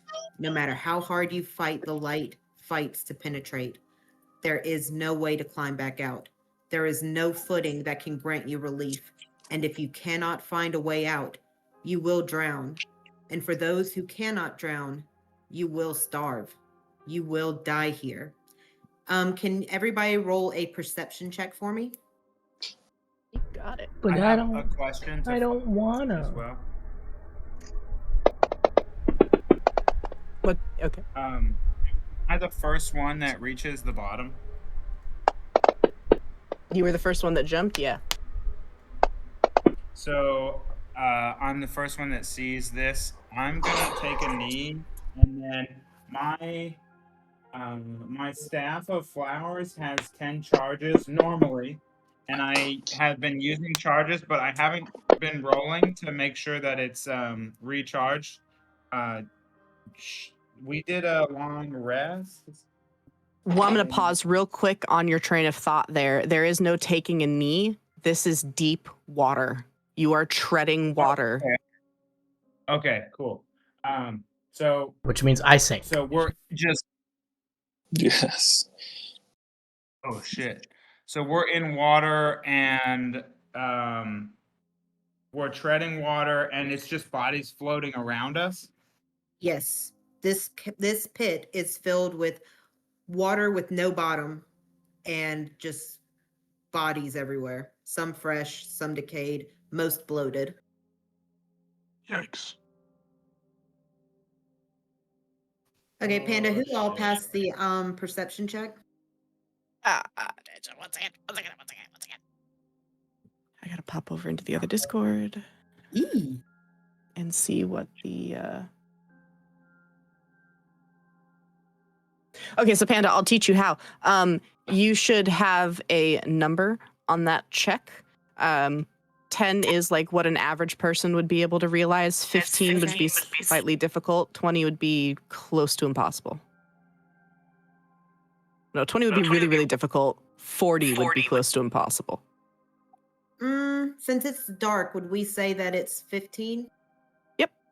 Okay, so Eldrin, Elijah, I think that's it, right? Looks like. Also, Eldrin is struggling to break the surface. Dwarves don't swim very well. Okay. And he's in half plate. I think Tug Manips Gotcha. also needs to make a perception check. Oh, no, he did. Never mind. Okay, so who did I say? It was Everybody but Kermshug, Dorian, and Tug. So basically, I'm sure he's just doing the backstroke around everyone, just casually enjoying his time. Eldrin is violently trying to break the surface. Swimming. Just keep swimming. Just keep swimming. See Eldrin, like struggling. Where are you? Yeah, you're right next to him. It's hard to miss. So I'm gonna reach out for the rope that I know is still tied to him. I'm gonna grab it. I'm gonna tie it to a arrow and try to shoot it. But I'm gonna hold my breath when I, pull both arms, and I'm gonna let it go before I sink too far for the arrow, and see if I can get it to stick into the wall next to me, or like up high in the ceiling or something. Okay, so no ceiling, so you'll be aiming for the wall. So high up on the wall is what I'm kind of shooting for. Okay. You can try. Go ahead and what would that be? Dexterity? Oh, Sleight of before you hand? roll that, I wanted to say that those who pass the perception check, they can see the letter A. A capital letter A is scratched into the wall of the large well. Gross. Okay. Yeah, I'll have you roll a dexterity check for that, Okay. Dorian.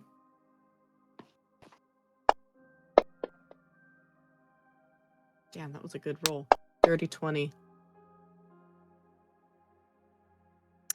Your arrow manages to find purchase in the mortar between two stones, giving Eldrin something to grab onto, basically, and help keep him above the surface.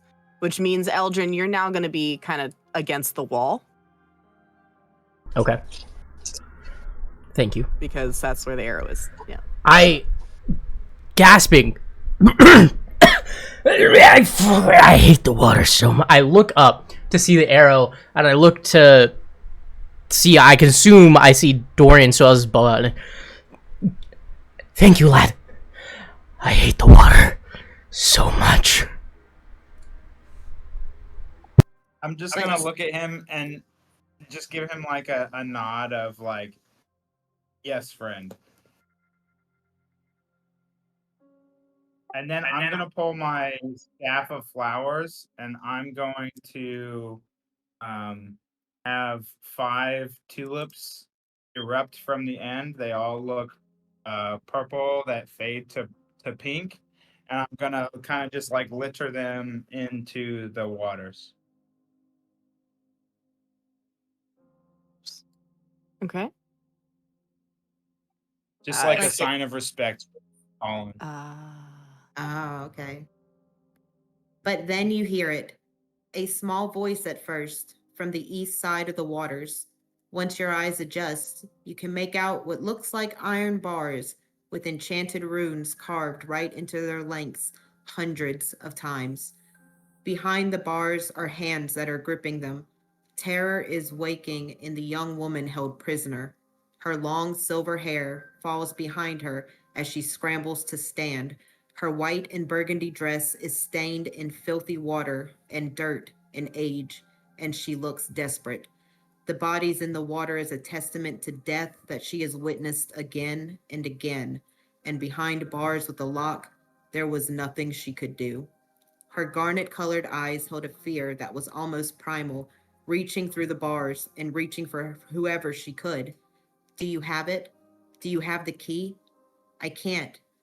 I can't watch any more people die. I can't listen anymore. Tell me you have the key. Like the light that is fighting to break into the darkness of this well, there is still a hope in her eyes despite her fear, her desperation. She is still daring to believe that maybe this time will be different. The only relief she can offer in this state is behind the locked bars of her room. There you can rest and get out of this death trap, but only if you have the key to unlock her prison. We have the key. We will free you. She's reaching out for the key. Please, please hand it over quickly. Who has the key? Is it me with the bag of holding? I think so. You have the party loot.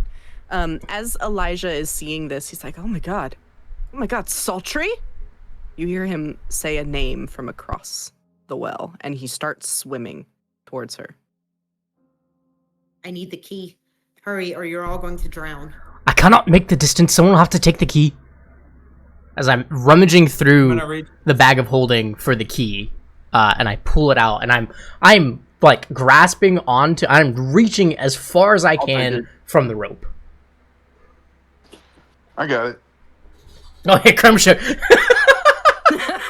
He's just swimming by. He's like, I'm like holding on for dear life, and then Kermshook's like, "Hey, bud." I'm just like snatch it, and I just start swimming over there, full speed. Love it. He's like, "Sup, bud?" Little frog legs.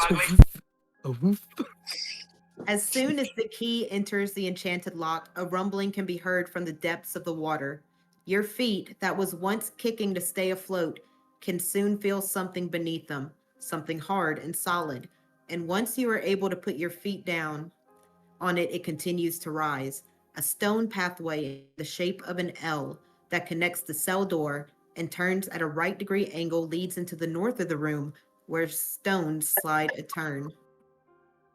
They slowly shift. All this written down.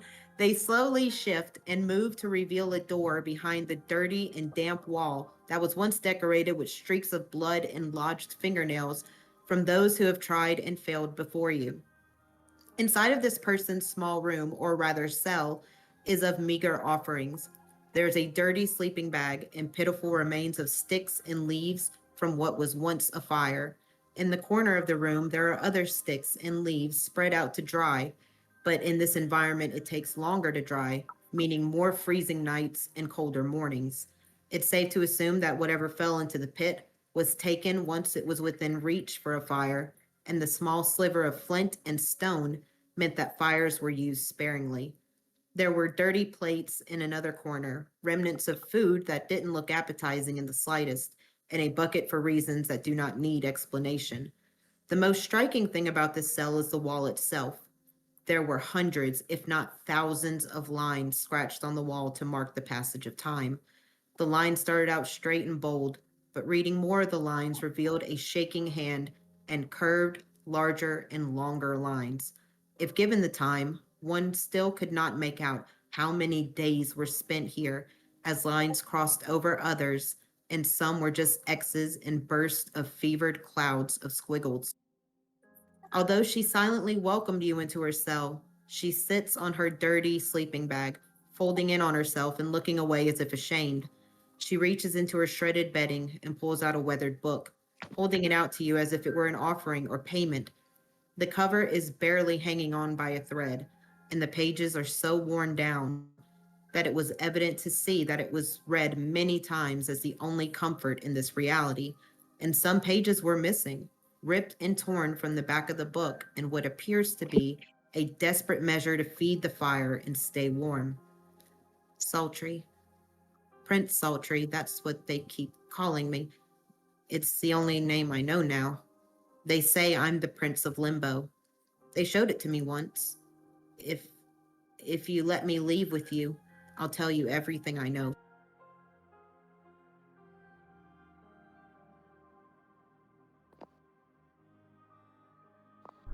Am I allowed to move on to that path? Yes, you are. Thank the goddess. You're allowed to move onto the path and into Saltrey's cell. As I move into Saltrey's cell, I'm gonna embrace Saltrey immediately. She is very confused by this, but warms up immediately and hugs you back. And it's like it's a heartfelt hug, like a long missed friend or a long missed relative. It's like a hard squeeze, but not, not too hard. It's just, I know you needed this. No. She silently just nods and starts to cry.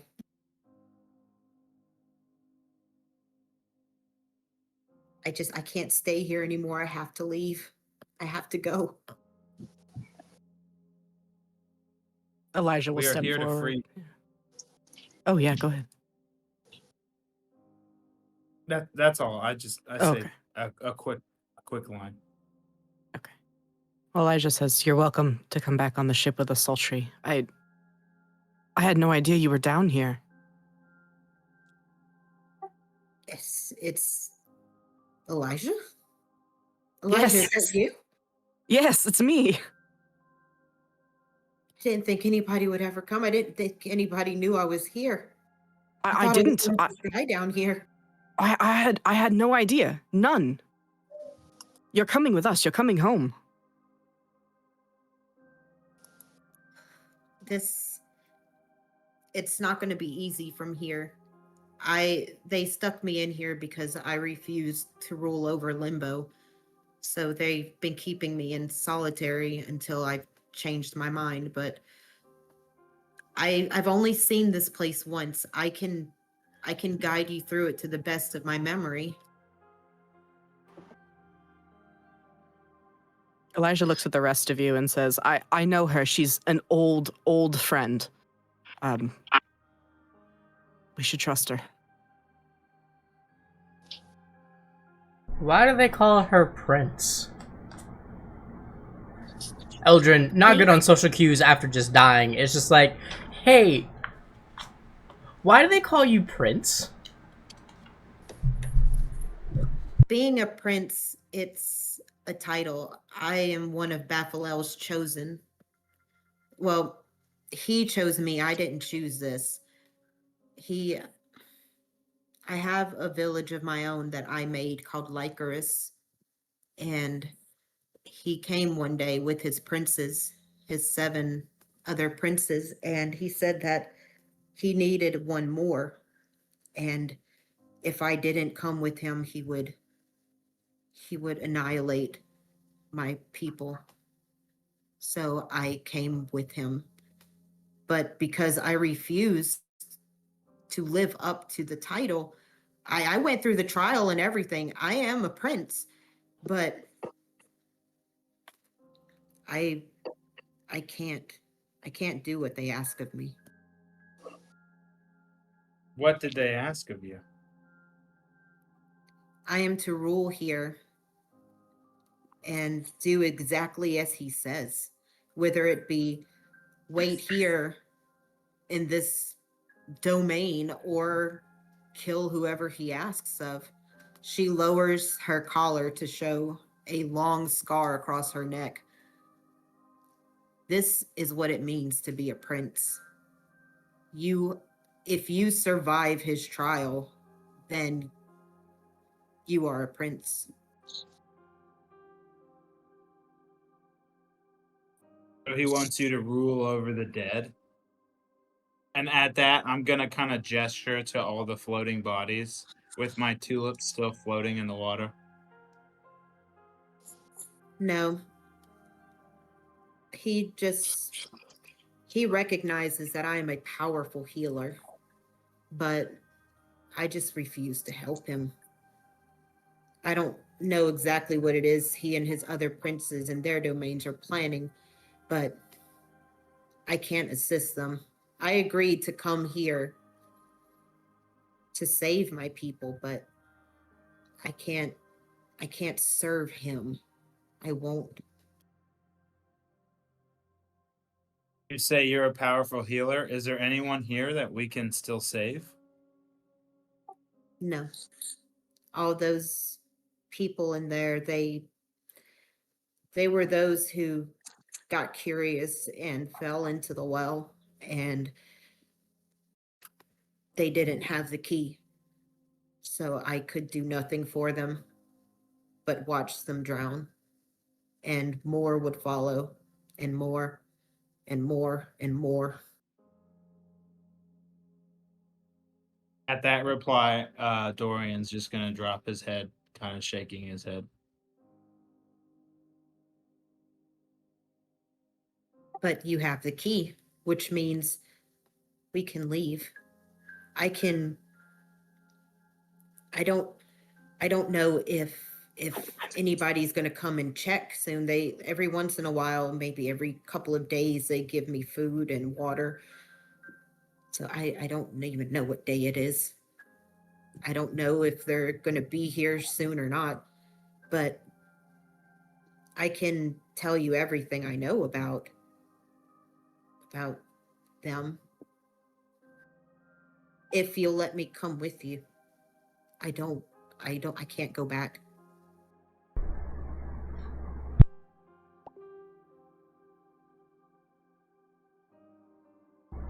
Well, that's not even a question. We're taking you out of here. Right? As I look to the rest of the group. Right. Does she sound like she's not sure if she can leave?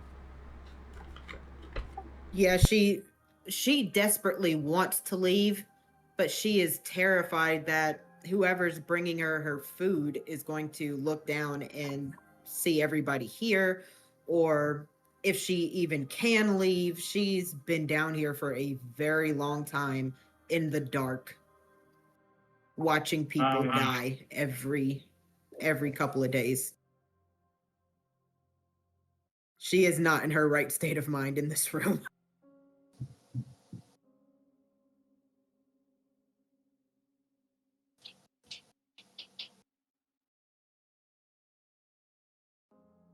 All right.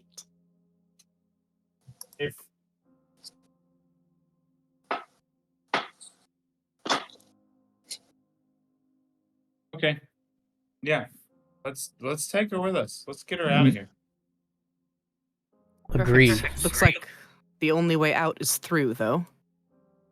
She reaches under her sleeping bag where she has guarded a staff, and she stands up, dusting herself off. She's like, okay. All right.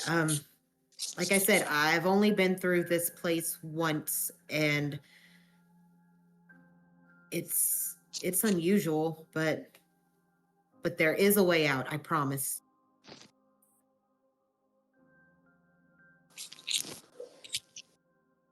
All right, Keymaster. Whoever has the key now, I think, is the one that has to open the other door, yeah? Oh no, it's automatically open. Oh, it just opened. Okay. Yeah, it just opened. Cool. Oop, that's a wall.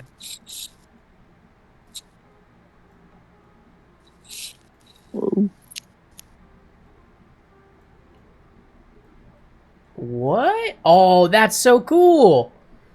I don't know how I did it, but when I was activating Kermshug, I made it so I constantly just know how far he is from Eldrin. Oh. It's set up like a... Oh, so if you select your token, right, if you're playing as your person, and you select, if you hold control and select someone else's token, it just tells you how far that is from it. So if you... Yeah, if you click another token, it tells you how far you are, so you don't have to measure it. Oh, and it sticks. Oh, that's crazy. Is there a new map? Yeah, we've been in this one. Hold on. It's the I saw the island map. Is there like a map after? It's the Trials of Limbo Area 1. It's like 2 entries after the Radiant Isle map. And she just reposted I was still it. on the island. Gotcha. You're a goofy goober, yeah.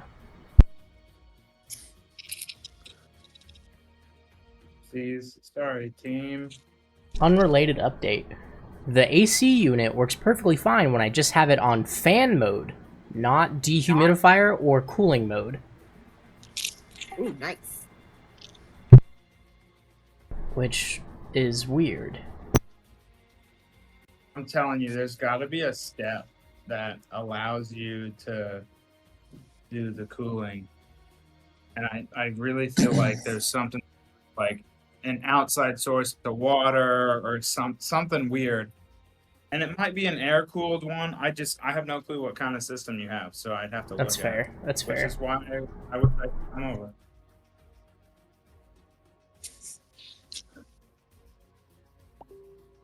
Side note, I've been sitting here rolling D20 nonstop on the table, and I've gotten like 6 natural D20s.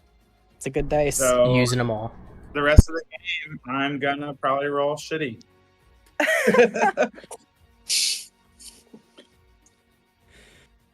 Oh boy. That's kind of on par with our brand, though. You know? Pretty much. Okay, so she has these 2 hallways up here, yes? Yep. There's a split in the road ahead, you guys, and everybody should roll a perception check. Not to take over, I'm just going to do some nuts and bolts stuff for Panda. Yes, Is she please. like trying to lead the way? Yeah, she's DM now.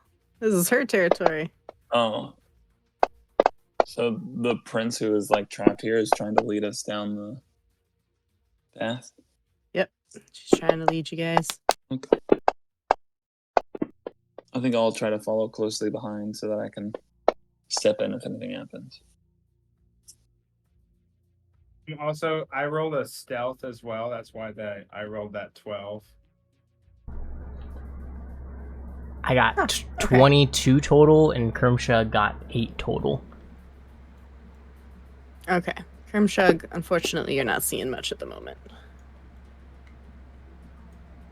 Dorian, Ridigglehibble, and Eldrin. You hear an odd creaking coming from some ways down to the left. I will relay the information.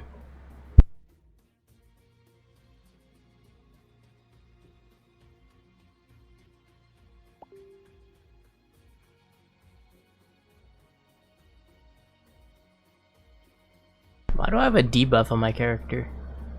I don't know. Why do you have a debuff on your character? Unsettling Visage. What? Yeah. On my token, there's like a red thumbs down, and when I hover over it, it says Unsettling Visage. Disadvantage on attack. I got rid of it. Yay. I think that's Dorian's special ability.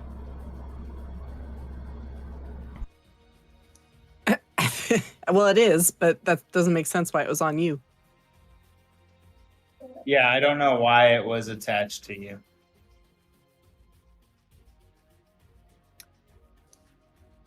Oh, when you do that, you're targeting people. It makes them focused targets. Huh? Saltrey stands there trying to remember which way to go.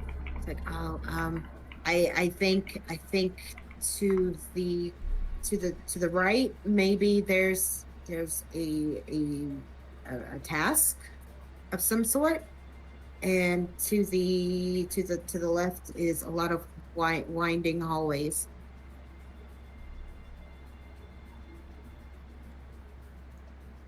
Oh, I got rid of all of them. Okay.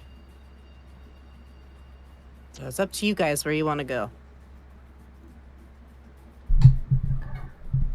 We do know that there's a weird noise coming from the left. Mm-hmm. Do we want to investigate that so that way it's not an issue in the future? Saltrey's just gonna hang back. She's terrified. She's just gonna hang back. Elijah I think looks we at should go Eldrin. twice. What'd you say? I think we should go for Norris and knock out whatever enemies we see there, and then maybe we'll have a clear tunnel. I kind of say with a smirk. I agree with taking care of the enemies first. Sounds good. Tug gets his weapon ready. Elijah pulls out his bow, which unfortunately negates most sneak opportunities because it's glowing. So let me give him a glowing token. Honestly, not even mad. Yeah, it just acts as like a natural torch. It's pretty great. So everyone without dark vision can see, I Yep. assume? Yep. Perfect. I love that. Love that for us. All right. Elijah will nod to the rest of you. He's like, huh? Your adventure. I'm just here for the fun.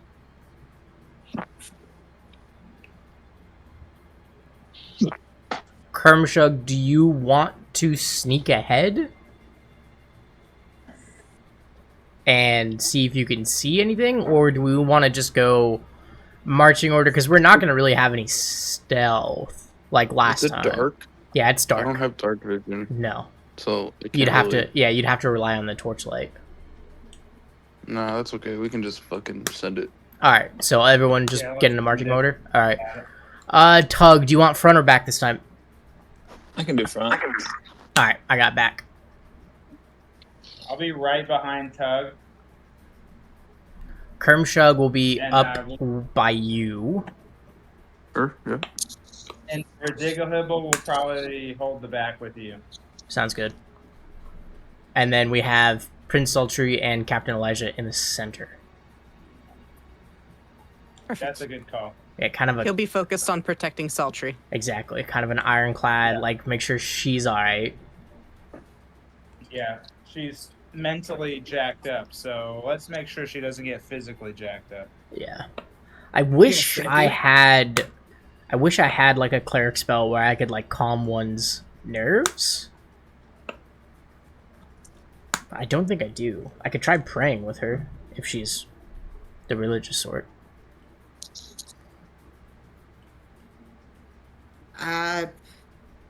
Is she? I think she is. Yes. In passing, I will mention, if it helps her feel better, I could help with prayer, if that's something she would like. In like She will as we go. accept. Yeah, okay. As we're walking, we'll probably have it like, and then Verdigglehibble at the true end. So I'll be right next to Pinch Saltrey, and then Verdigglehibble at the true end.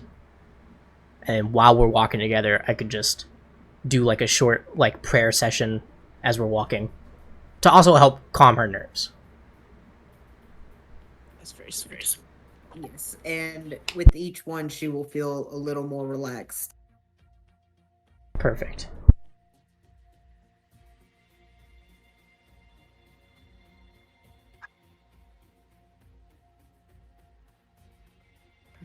Perfect. As you guys continue forward, a Tug is in the front, right? Yes. Yeah. All right. Tug, go ahead and roll me another perception check. Of course.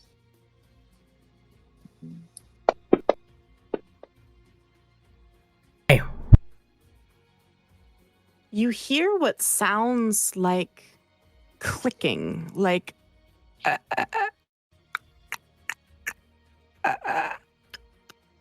little clicking noises, small groans. Whatever is ahead of you and to the left, to the left down that southern tunnel, does not sound like anything you've ever heard or seen before.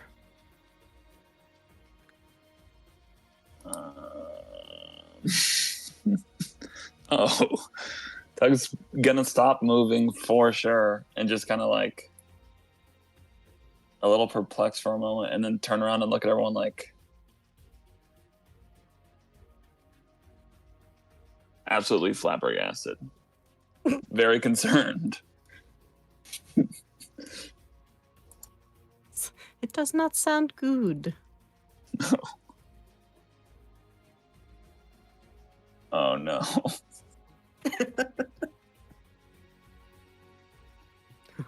Oh no. And I'm gonna point down the tunnel to the left, and then like take my None hand of us and- have heard this. No, I think it was none just of me. you. Yeah, none of you have rolled Tug. either. Yeah, only Tug hears it. That's why I clarified after my outbreak. I was like, obviously, I don't hear it, but Matt the player did. And he's not doing well. Is, Tug after he points down the tunnel to the left.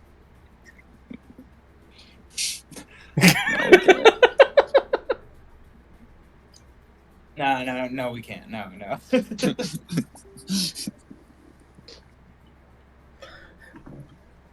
What do you do?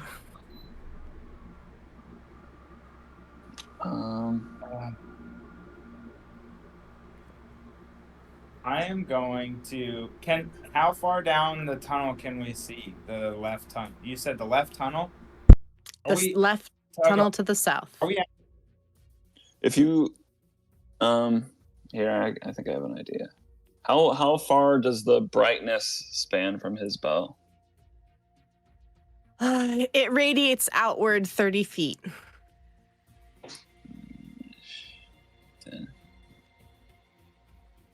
Okay, so he doesn't cast light at the fork. We can tell him to stay here. I'm gonna tell you guys to stay back, and I'm gonna go up ahead since I have dark vision. I'm gonna look around the corner and see whatever this is, and I'm gonna try to sneak if that's. Go ahead and roll. Big money, big money, big money, big money. Right. It's at disadvantage. Yeah. Well, It already is.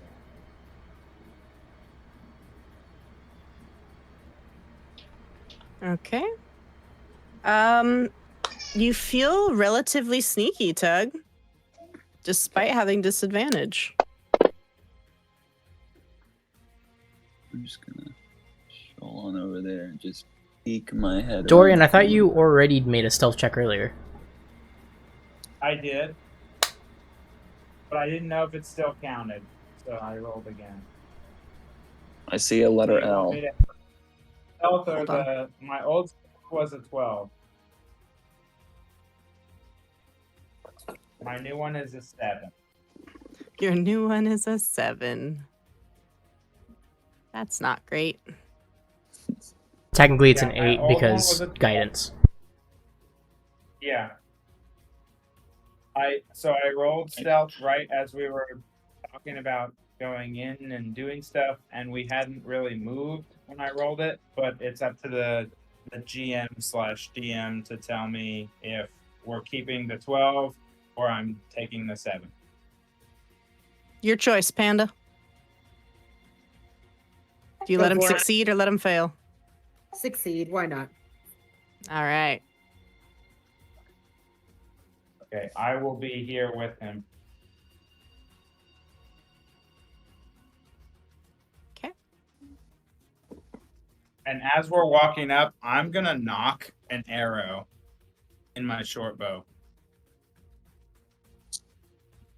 Okay. He is readying his action. Okay, we're better now. Alrighty, Tug, as you round that corner and peer, you can see.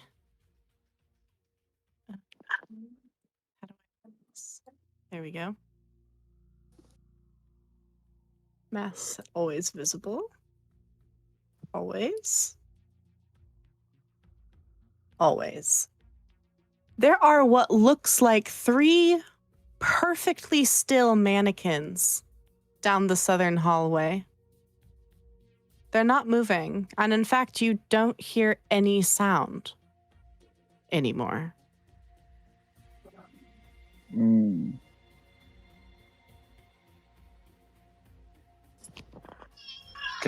Well, I can't ask that.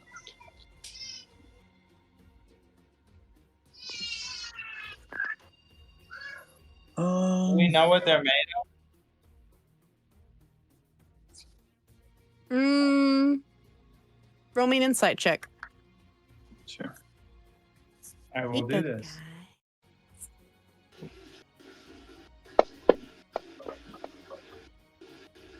This is what they look like.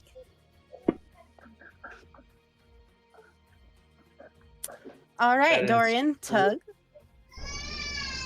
Did you mean to make that visible to everyone? Yes, Okay. that's what they look like. The mannequins appear to be made of a frame of metal and wood, but there is flesh stretched over it. Oh, Tasty. man. Messed up. Yikes. I know the book better not pop up with a recipe right now. Let me tell you what. For real. It better not. Miraculously, the book appears still. Good. Good. Last thing I need is a mannequin stir fry. I'm gonna tap Hug on the shoulder, and I'm gonna make strong eye contact. No words. I'm gonna be putting my hands together.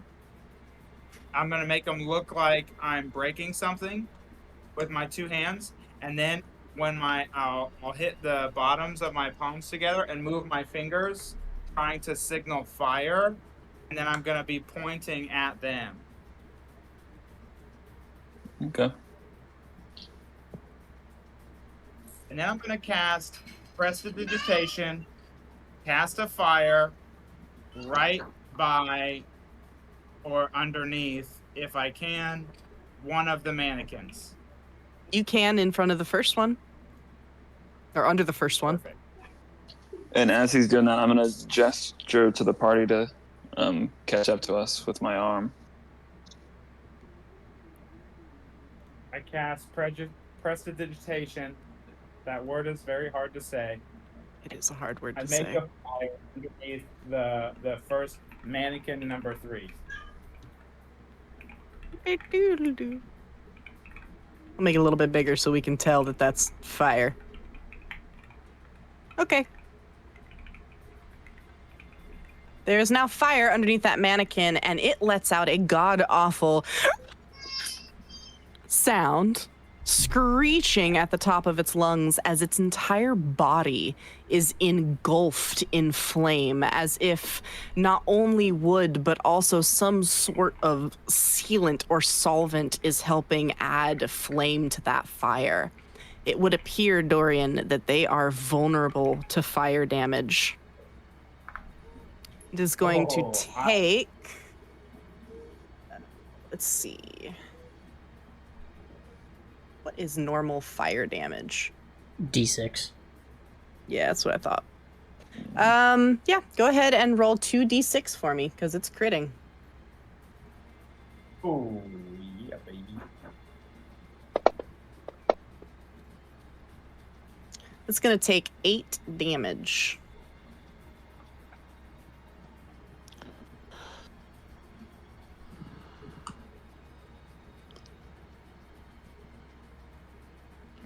Cantrip, Prestidigitation for the win, baby. All right, that's a good cantrip. The rest of the mannequins are now aware that there is a fight. However, you see, we're actually all going to roll for initiative because we don't get to move freely now.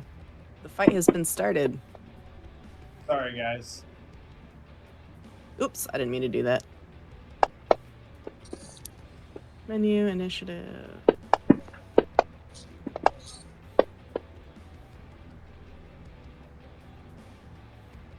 I'm gonna roll Ridiculous, but I think he's gonna just Ridiculous just gonna stay protecting our Saltrey. Same. Saltrey, Elijah's going to be doing the same. Yeah, we'll just have Ridiculous protecting Saltrey.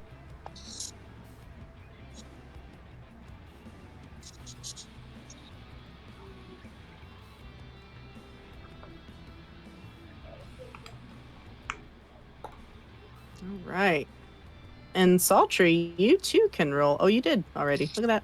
I did. You did. Yeah. All right. Oh man, those mannequins rolled low. Nice. Only 3. There we go. And we're gonna go to top of the round. He is just going to have his bow at the ready, holding for action in case anybody gets too close to Saltrey. So Tug, you are up. Okay. I have a question about the digitation. Yeah. Should I can't enter the fire, right? Yeah, it is Well, fire. It is, but it's only a 5-foot square, so you can walk around it. It looks like because the hallway is more than 5 foot. So I can. That is true. I should be able to move here without worrying about it, right? Yeah, I just made it bigger for visual effect. I'm gonna put it back where it was supposed to go. Okay. Cool. As I approach, I am going to count to 10 and then attack. 1, 2, 3, 4, 5, 6, 7, 8, 9, 10. Nice. Roll a d6 for fire, and then your attack damage. Yes. That will unfortunately miss. No. No. But that will do 2 damage because they are vulnerable. So that one is taking 10 damage. It's looking a little beat up.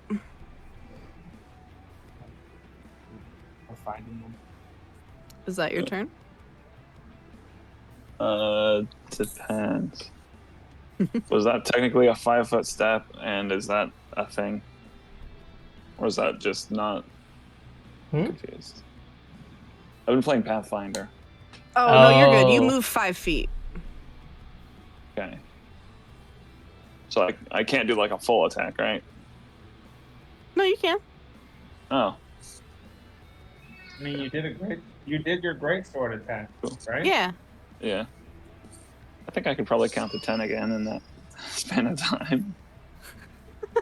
It is a 6-second interval, so if you can count to 10, if you can count to 10 and then attack with a sword and then count to 10 again. I'm counting while I'm attacking. Oh, there you go. 1, 2, 3, 4, 7, 8, 9, 10. All right, I'll allow it. Yay. Oh shit! Ooh. Roll for damage. Roll. I don't know, it won't let me like roll the d6. So you go to your character sheet, right? And where your attack is and actions, you're going to grab the red icon and drag it onto the mannequin. Okay. I was just saying it won't let me do the 1d6 for fire damage. I'm like grabbing the d6 at the bottom and I was dragging it around and it just wouldn't let me do it. That's very weird.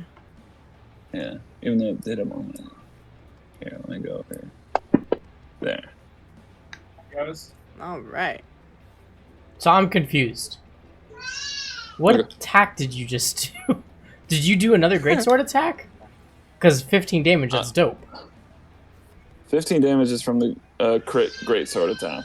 And then the extra 1d6 Gotcha. is just the fire. Gotcha. I'm caught up. Okay. Incredible. Perfect. And that looks like the damage didn't. The one fire didn't. I think the... The other one didn't either, so I'm just going to add it in there. 25 and then 2 more, so 27. It is looking barely still on its feet. Pieces of it are falling off. I mean, its leg is barely still hanging in there. It's almost gone, but not yet.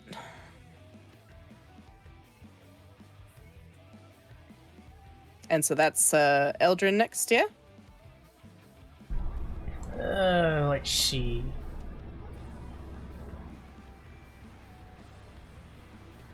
You hear the sounds of battle up ahead and the glow of fire.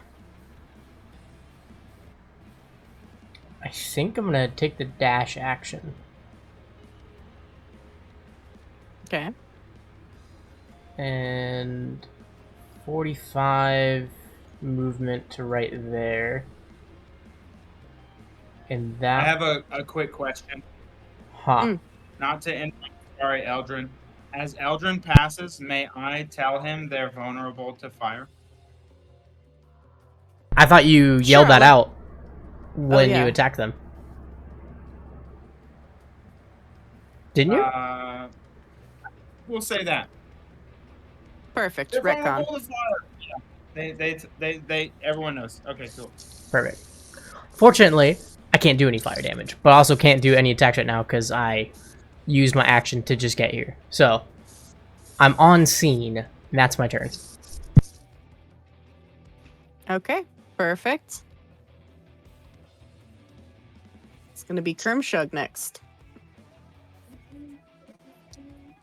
All right, let's see.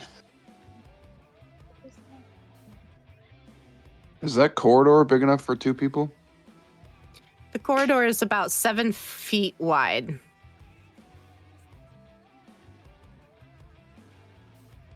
Okay, So I'll run over there and technically, where's the fire? Visually, it's right underneath the mannequin.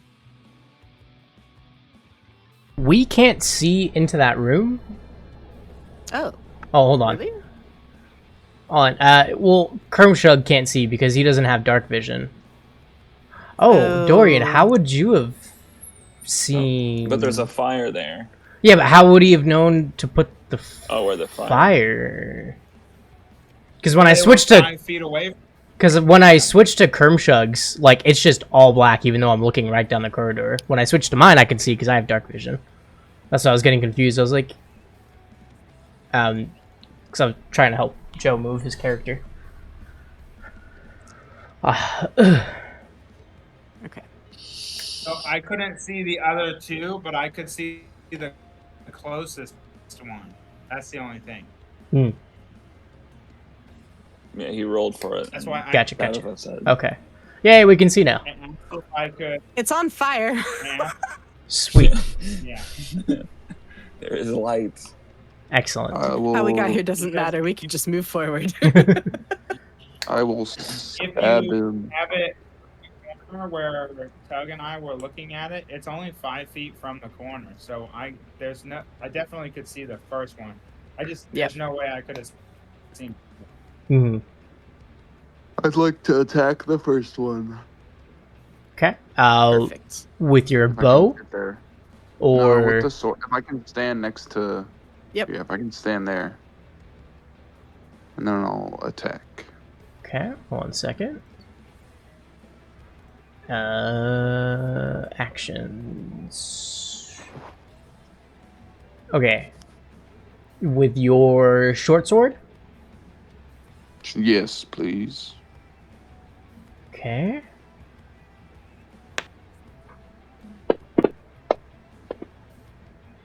Nice. Oof. Nat Oh, 1. no. That's gonna miss. Yeah. Good roll. Oh. And a nat 1. Oh no. Fumble effect table. Oh no. Mag, you suck. I'm sorry! Wrong strap. In an embarrassing move, you cut loose part of your armor and receive a -4 penalty until the armor is fixed. Good Fixing news. the armor will require 3 rounds of performing no other action. What if I don't have Dorian... armor. You don't? Do I? I thought you had, like, light armor, but you might not. I don't know your character. You have leather armor on. Oh, okay. What if Dorian just casts mending on it? That's fine. I'll That just would work. disengage. Bonus action, disengage. You don't need to disengage because you're a swashbuckler now. You made an attack against it. It can't take a reaction. So you could theoretically, you could use your bonus action to try to stab it with your dagger in your offhand, because then you could I still can get do your... attacks? What's that? I get 2 attacks now?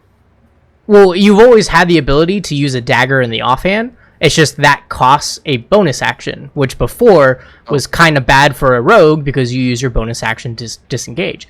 However, with a swashbuckler, that's a really cool part about them. As soon as you made an attack against them with the weapon, they can't take an attack of opportunity against you. So you could hit them with your main hand and your offhand and then just walk away. And they can't try to hit you. I'll try to attack them with a dagger. Cool. That's all. That's what I was like, swashbuckler. Take the swashbuckler. Foaming at the mouth. Okay. So we'll try this. No, I think that's throwing the dagger. Hold on. I didn't mean to do that. Okay, cool. You suck. It's a 16. Oh, never mind. Okay, how do I activate... How do I activate sneak attack for this attack? Is there sneak attack? Yeah. Yeah, you get it because you're a swashbuckler. Yay! And you have an ally within 5 feet of it as well. Oh, you just roll. So you see on sneak attack in actions how there's a purple thing next to it. Yeah. You drag that onto Kerm, Yeah, just put that dice down. and now it's on him. So now you roll. Okay. Damn. How do you do it?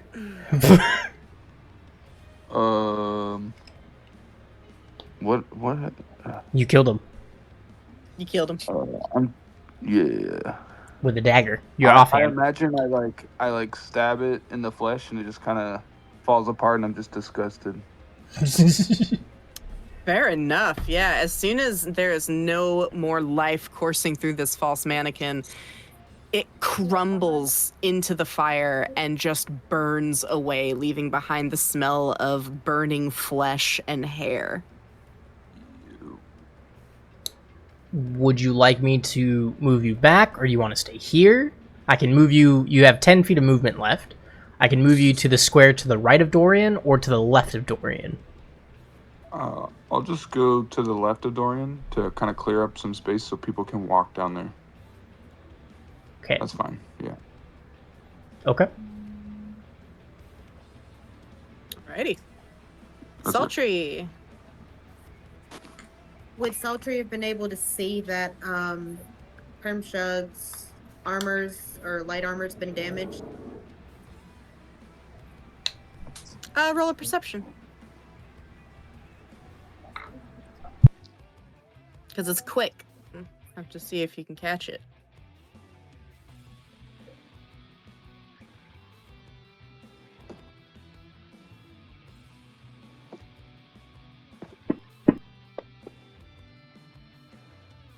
Yep.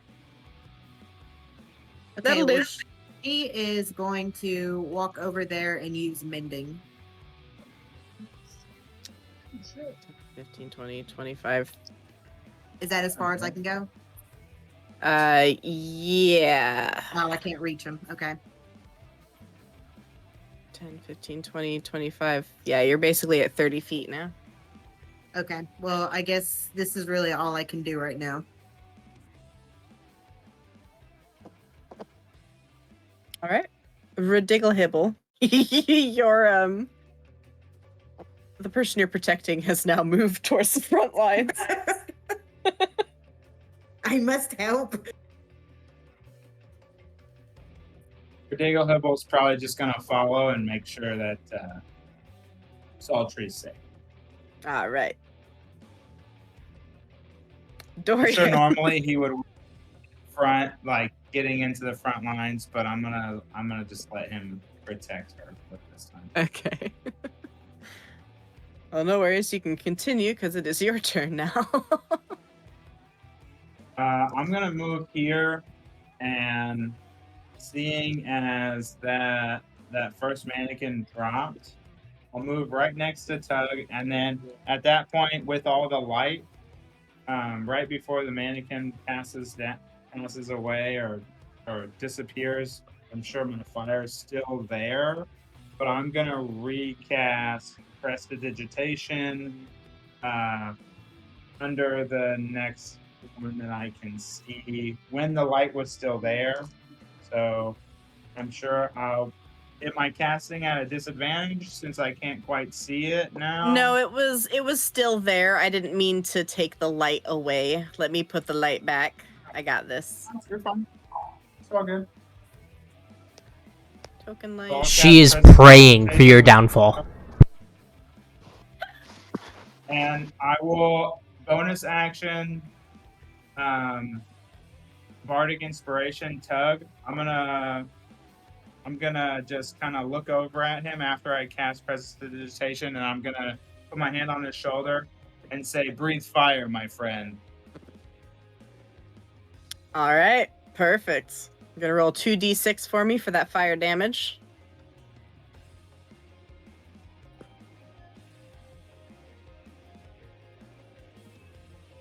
Unless you can't, and then I can do it for you. I know you were having trouble with them earlier. All right. So got 6 damage there. It's number 2, right? Yeah. From the fire. And is that your turn, Dorian? Yes. It is now the mannequin's turn. It is on fire and running towards you. It knows who cast that fire at him. So it is going to attack you, Dorian. Bring it on. All right. I hate to inform you they have multi-attack, and he is going to attempt to claw at you. Attack.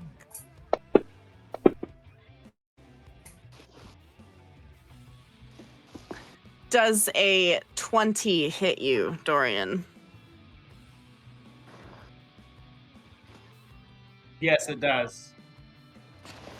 It is going to do damage.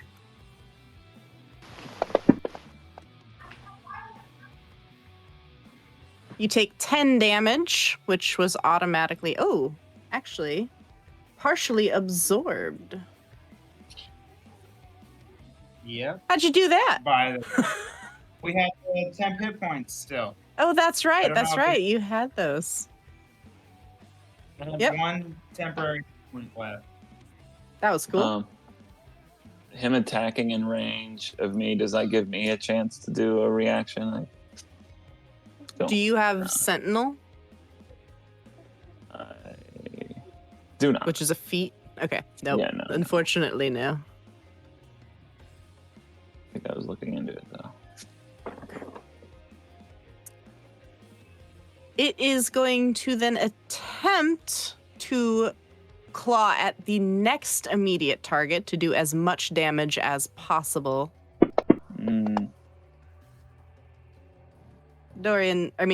Tug, does a 17 hit you? Yeah. Oh man, I thought it was gonna attack me. I was ready for another one. Bring it on, baby.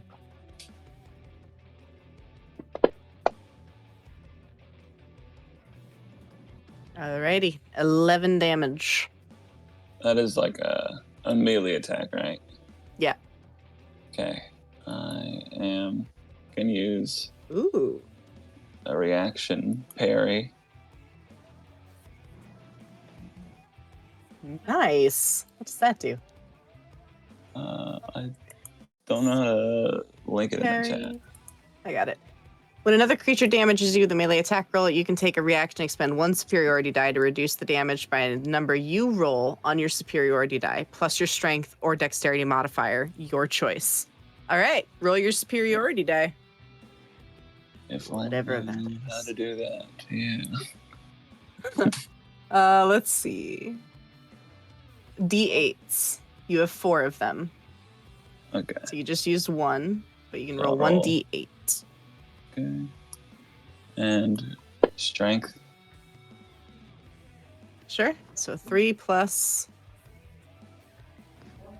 5, 8. 8. So a plus 8. So he did 3 damage instead of 11. 3 damage. I love that.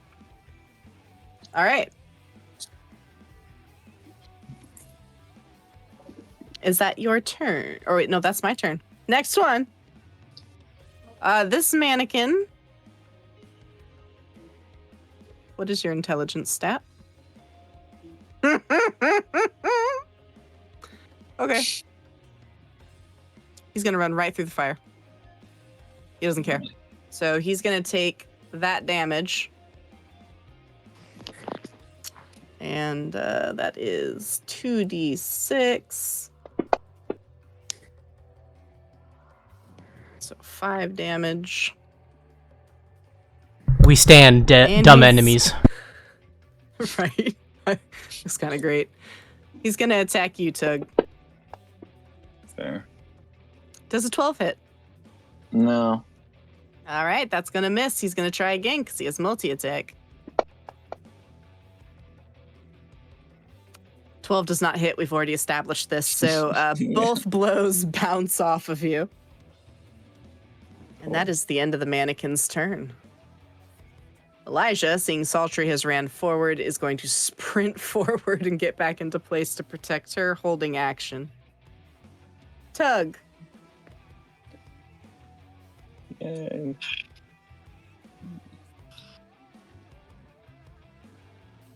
I am gonna take. Doug, I gave you bardic inspiration too. Don't forget. Epic. Yeah, I'm gonna start swinging at the one that just came up. Actually, no, I'm gonna attack the one that hit both of us first.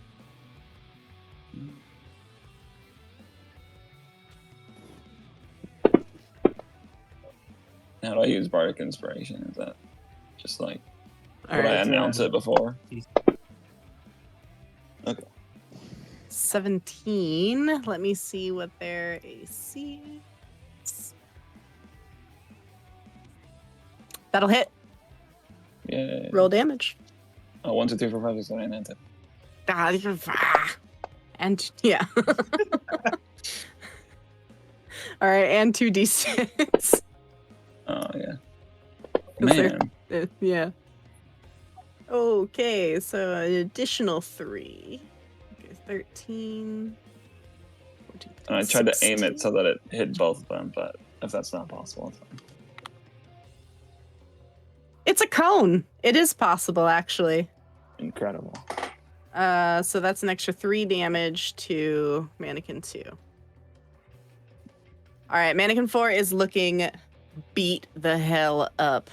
It is bloodied, although it's oozing more unidentifiable liquids than blood. I'm gonna swing again.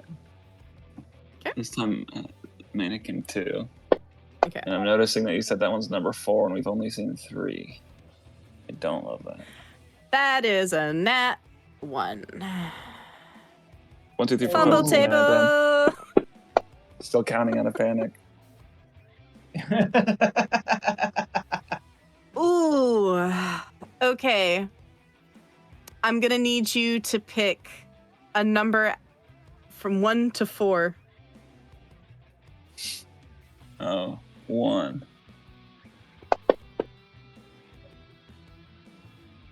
Okay. Your axe is now. Does his I axe mean, his greatsword? impale one of Wait, us? what? Or greatsword? Does his axe impale one of us? It's great sword. No, but it is now. I rolled for the d4. He picked a 1, so your great sword is right here, 3 squares away.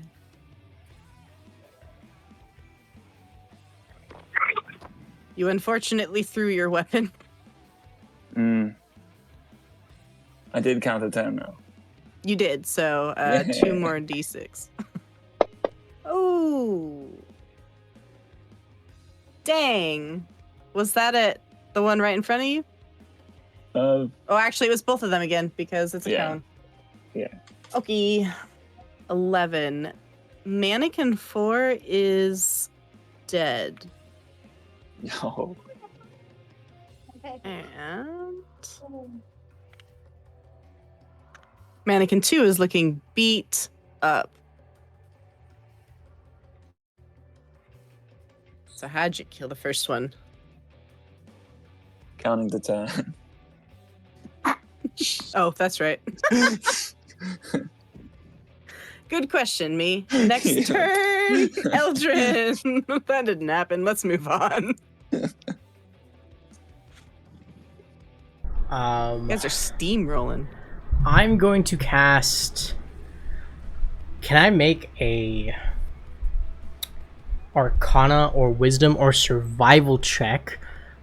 The reason why I'm asking for any of the three is to see if I can recognize if these creatures would be immune to necrotic damage, as seeming to be flesh constructions. You can roll a.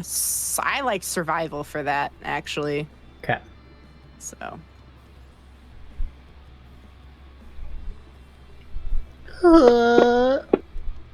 Fuck. 12. A 12. More than the average person would know. All things rot, Eldrin. This is something you know. You feel that perhaps it could work. Alright, I'll give it a shot. I'm gonna cast Toll the Dead on it. No? Maybe? Please? It's not letting me roll the thing? Oh. I'm supposed to Action? use the purple and roll it onto them, right? Toll the Dead. Hold on.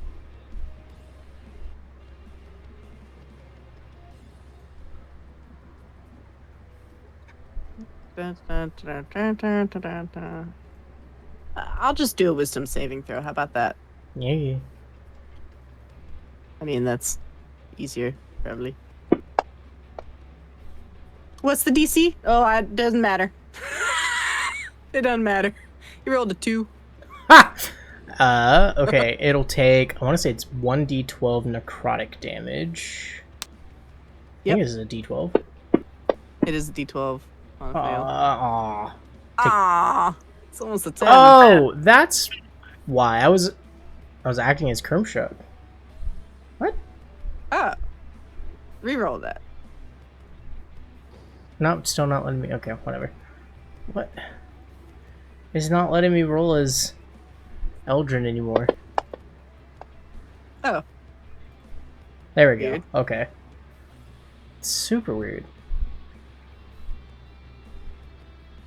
Look at the top. Maybe it'll. Wow. That's the familiar dice. Ah, well. Confirming the 2. That's your number. There you go. Wow. Jeez. Okay. I will sidestep. So in case someone else wants to fill that spot. All right. Kermshug. Let's go. There's only one left. Only one left. If I can sneak in there and get next to it You can stand next to it, sure. on the left side, I will cut him down. Do it. Do it.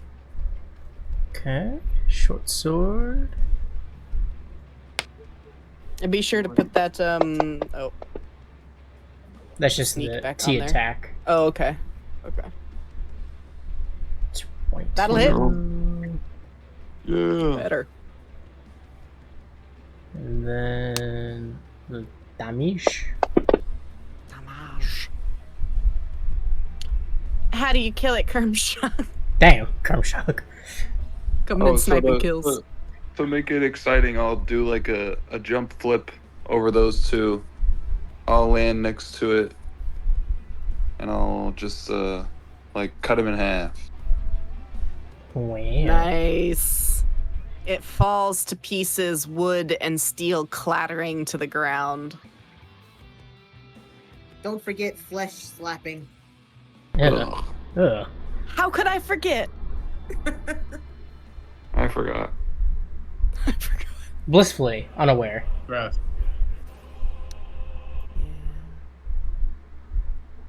Gross. What's next? All right. It is 3 o'clock. Yeah, 3 o'clock reminder. Oh shit. We can keep going if people want to. That is totally up to you guys. I'm down for anything. I think I gotta call it if Okay. possible. Okay. Yeah.